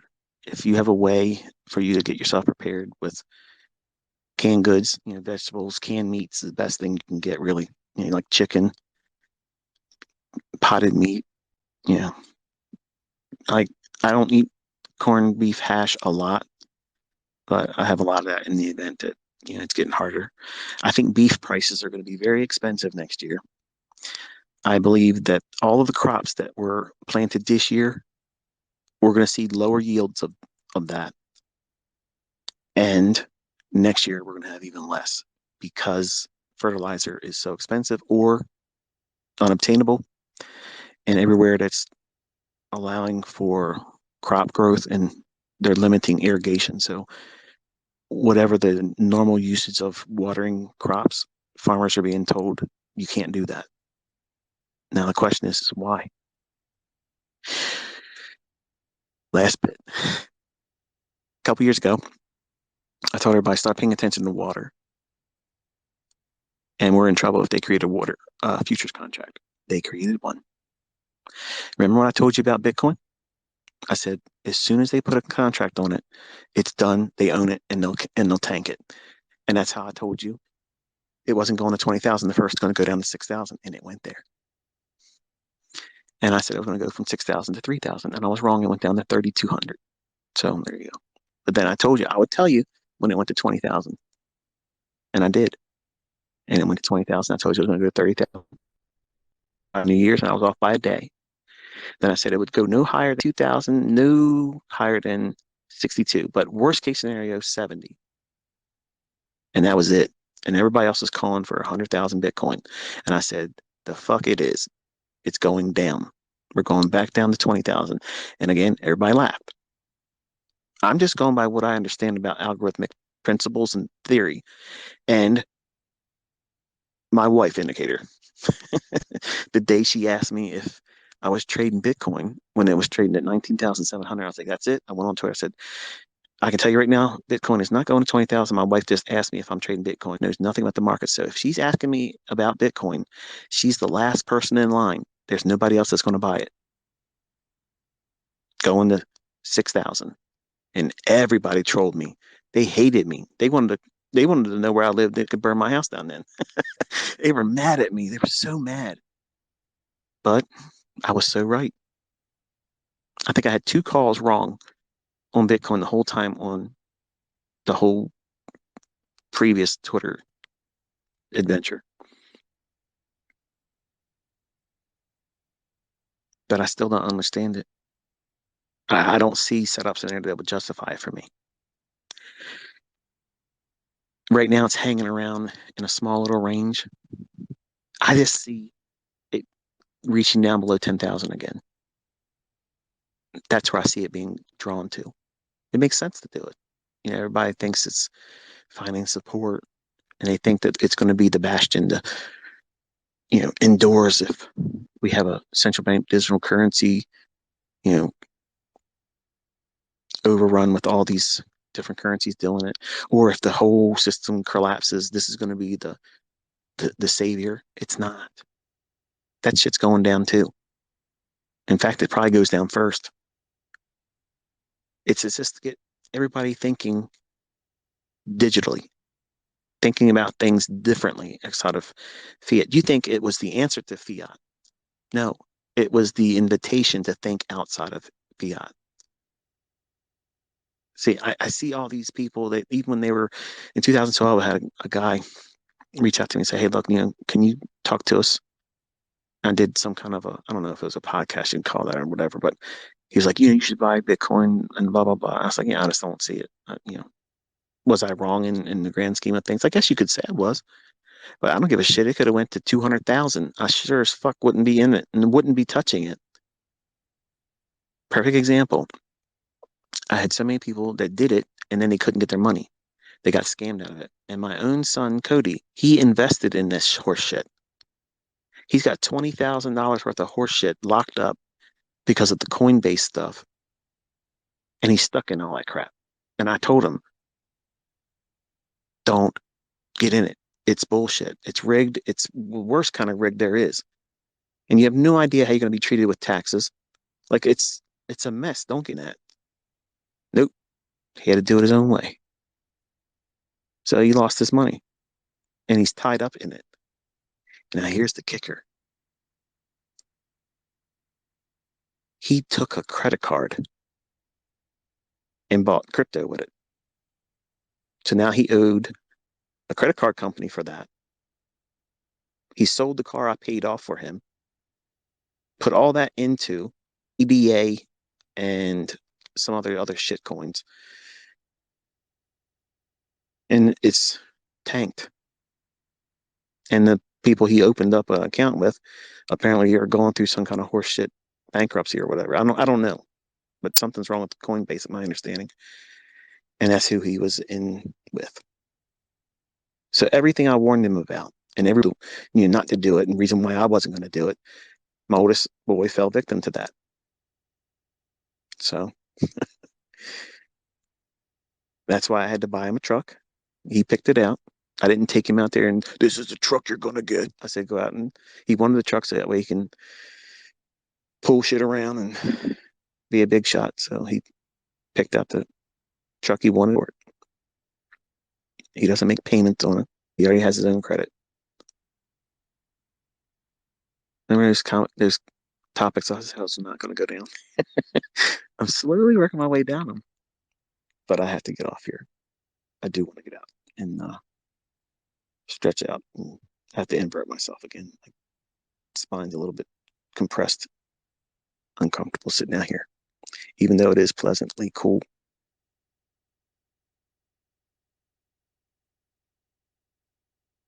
I hope you guys enjoy this kind of stuff. If we were the only friends, this is exactly what it'd be like. You'd be sitting on the deck with me, and I'd be talking to you just like this.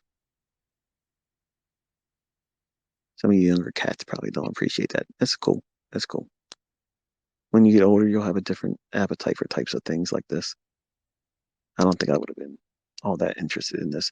This is boring. This guy keeps talking. He loves the sound of his own voice. No, I just know things that you should be thinking about, but you probably think you shouldn't be. I'm going to leave you with that. Hope you have a good weekend. Hope nothing really pops off this weekend, but if it does, it is what it is. But if I were you, I would go out and try to enjoy the weekend, relax, and get prepared for another week of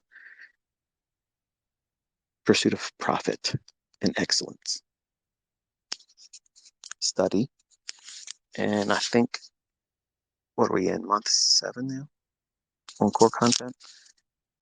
So I'll have everything uploaded by Sunday. So when Monday comes, we'll be in month 7. So whatever works out to be like an hour average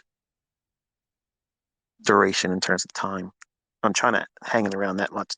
I don't want to put too many videos up at one time that's like 2 hours or 3 hours worth of content. Hour. It might go over a little bit of an hour. That's where I've been trying to make the uploads that type of schedule because there's already too many of them up there and you're all trying to think you got to get them watched right now because I'm going to take them down. I'm not taking them down. I'm not taking them down. So just relax. In fact, there's going to be posts in Twitter that I'll be taking you to specific minute markers. So when you click on the link, it'll take you to a specific reference in a video I want you to understand about that's occurring either in a market that I'm trading or a market that you're probably watching in Forex. So that way it's kind of like it takes you right to a specific moment. So that way you know what I'm talking about and match it up to what the market's doing in real time. So it's interactive. You'll know exactly what it is. So you don't need to download the videos. You can, well, maybe let's do it like this. Download the videos. That way you have a copy of it. I don't care that you do that. In fact, do it. But the links on YouTube are going to be useful because even if you download those videos, the links I put up are going to be useless to you because that's not going to take you to the video in your own library downloaded on your computer. It's going to be an interactive approach going forward. So that way, even my private mentorship group will be able to benefit from it as well. And that prevents anyone from selling my stuff because I stuck it in their ass good and deep. Until next time, be safe.